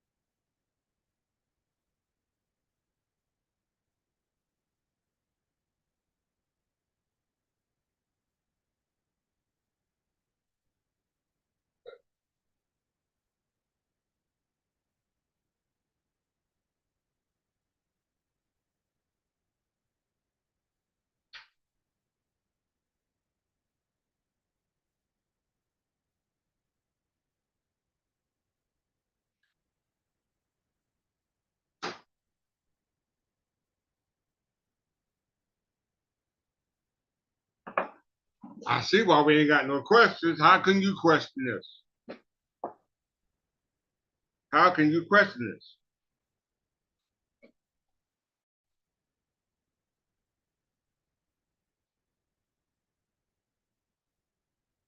See, even my moderators are keeping notes for y'all. Like, who else does that? We ain't selfish here. My moderators are taking notes and leaving them in the chat for everyone to correspond and be able to raise their frequency on this plane or plateau, which is really what we call the ether plane. Okay? Yes, the ether plane. The moving from 3rd dimension to 4th dimension, which is the reason why the pole shifts are switching. I'm gonna do a lesson on that. Yes. Magnetic pole shift. Magnetic reversal. All right. I'm gonna do one on that. All right. Y'all ain't ready for that one. All right. Let's deal with that. It said, let me make sure my coffee right. I'm gonna have to go back in a couple more seconds, so but forgive me. This case falls right in the heartland of the church autonomy doctrine. A former Southern Baptist minister brought this suit to protect his dismissal from church leadership. And Brian with that brother in the video we played today. The Brian was in him. Moreover, this case proved the truth of that old adage. The complaint acknowledged that the plaintiff was dismissed because he consistently declined to accept church policy regarding specific areas of starting new churches, including the selection, assessing, and training of church planters. He admits that this cause of action had a root in church policy. We should take him at his word. This case is a dispute over church visions for spreading the gospel of Jesus Christ through evangelism and church planting, a fundamental tenet of faith not just for the defendant in this suit, but for hundreds of million evangelicals around the world. Put simply, this suit put the church evangelism on trial. That's funny.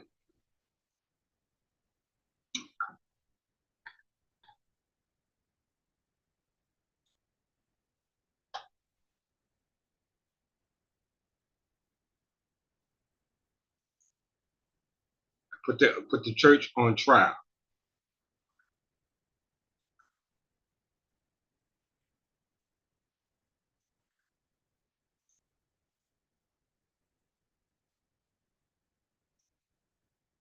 Not surprisingly, the district court dismissed the suit as brought by the First Amendment.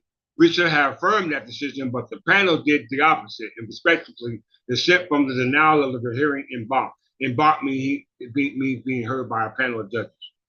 All right. The North American Mission Board, North America, is a subdivision of the SBC that exists to work with churches, associations, and state conventions in mobilizing Southern Baptists as a missional force to impact North America with the gospel of Jesus Christ through the evangelism and church planting. This goes all the way back to the 5th century, y'all. They're still at it. Its priorities, i.e., priorities which are actually the king's prerogative. They took that away from us, all right, including assisting churches in planting healthy, multiplying, evangelistic SBC churches, appointing, supporting, and assuring accountability for missionaries, and providing mission education and coordinating volunteer mission opportunities for church members. Maryland and Delaware in North America have worked together for some time under the terms of the SBA religious document, whose statement purposes is to define the relationship and responsibilities of Maryland and Delaware in North America in areas where the two partners jointly develop ministries and evaluate strategic plans for penetrating lostness through church planting and evangelism.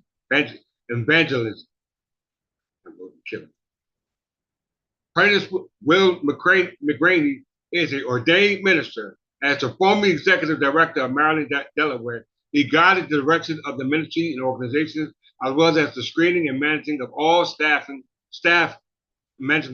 He also served as Maryland Delaware designated representative in the SBA negotiating with North America.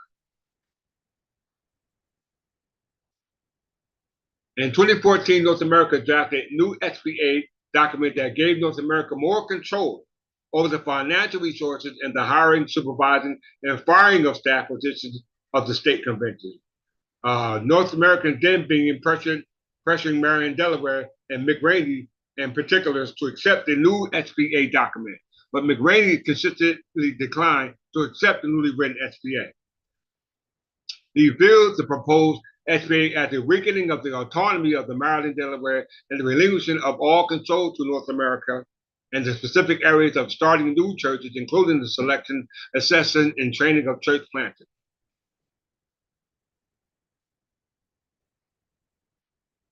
In response, North America worked to oust McGraney from his church leadership position. It advised other Maryland, Delaware leadership that he had repeatedly refused to meet with North America's president and also refused to meet with North America's president.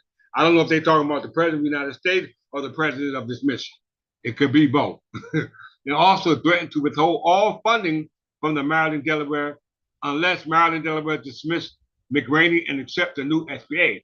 As McGraney puts it, North America leaders gave a one-year notice of cancellation of the previous SBA and set forth in a letter false and libellous accusations against McGraney. After a series of meetings with North America, Maryland, Delaware terminated McGraney. McGraney filed a suit alleging North America interfered with his contract with Maryland, Delaware, and caused his termination. He also claimed that North America lobbied another religious group to disinvite him from speaking at a large mission symposium in Mississippi. Finally, he contends that North America defamed him and caused him emotional distress by posting a photo of him in his headquarters reception area that communicated he was not to be trusted and he was a public enemy. Okay? You see it right there. And we see, let's go to the conclusion.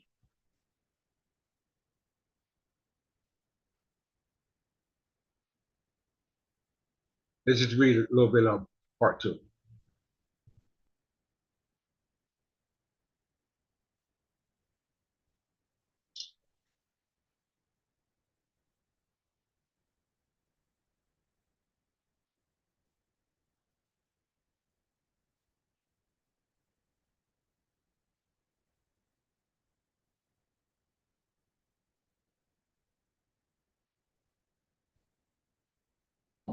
The First Amendment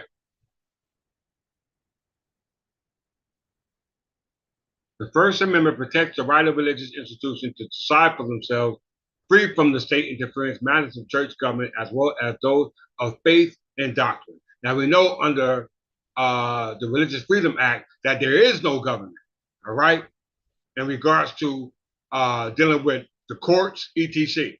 All right, legislative, etc. They're under their own law. Okay? That's not how it was supposed to be when it was first established in the colony. Okay? Very, very, very, very important for us to understand that.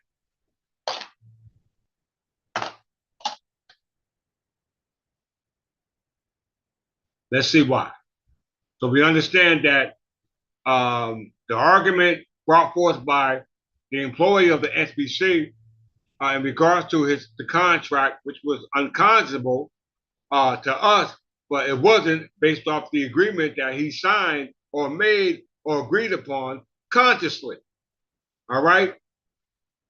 Because they understand that under the First Amendment, religious autonomy is protected by the Constitution.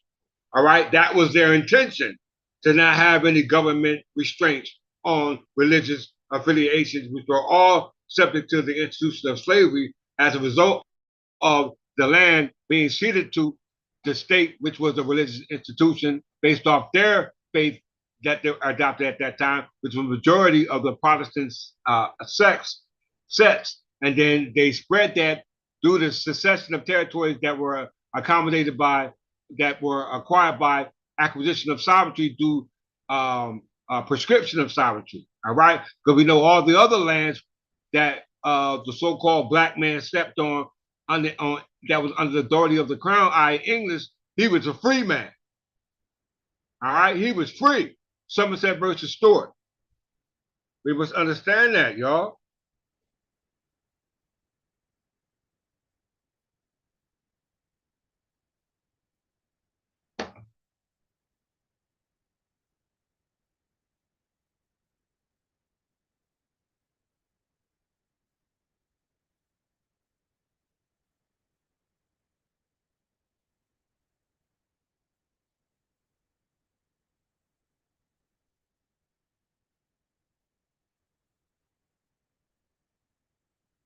Yes, sir.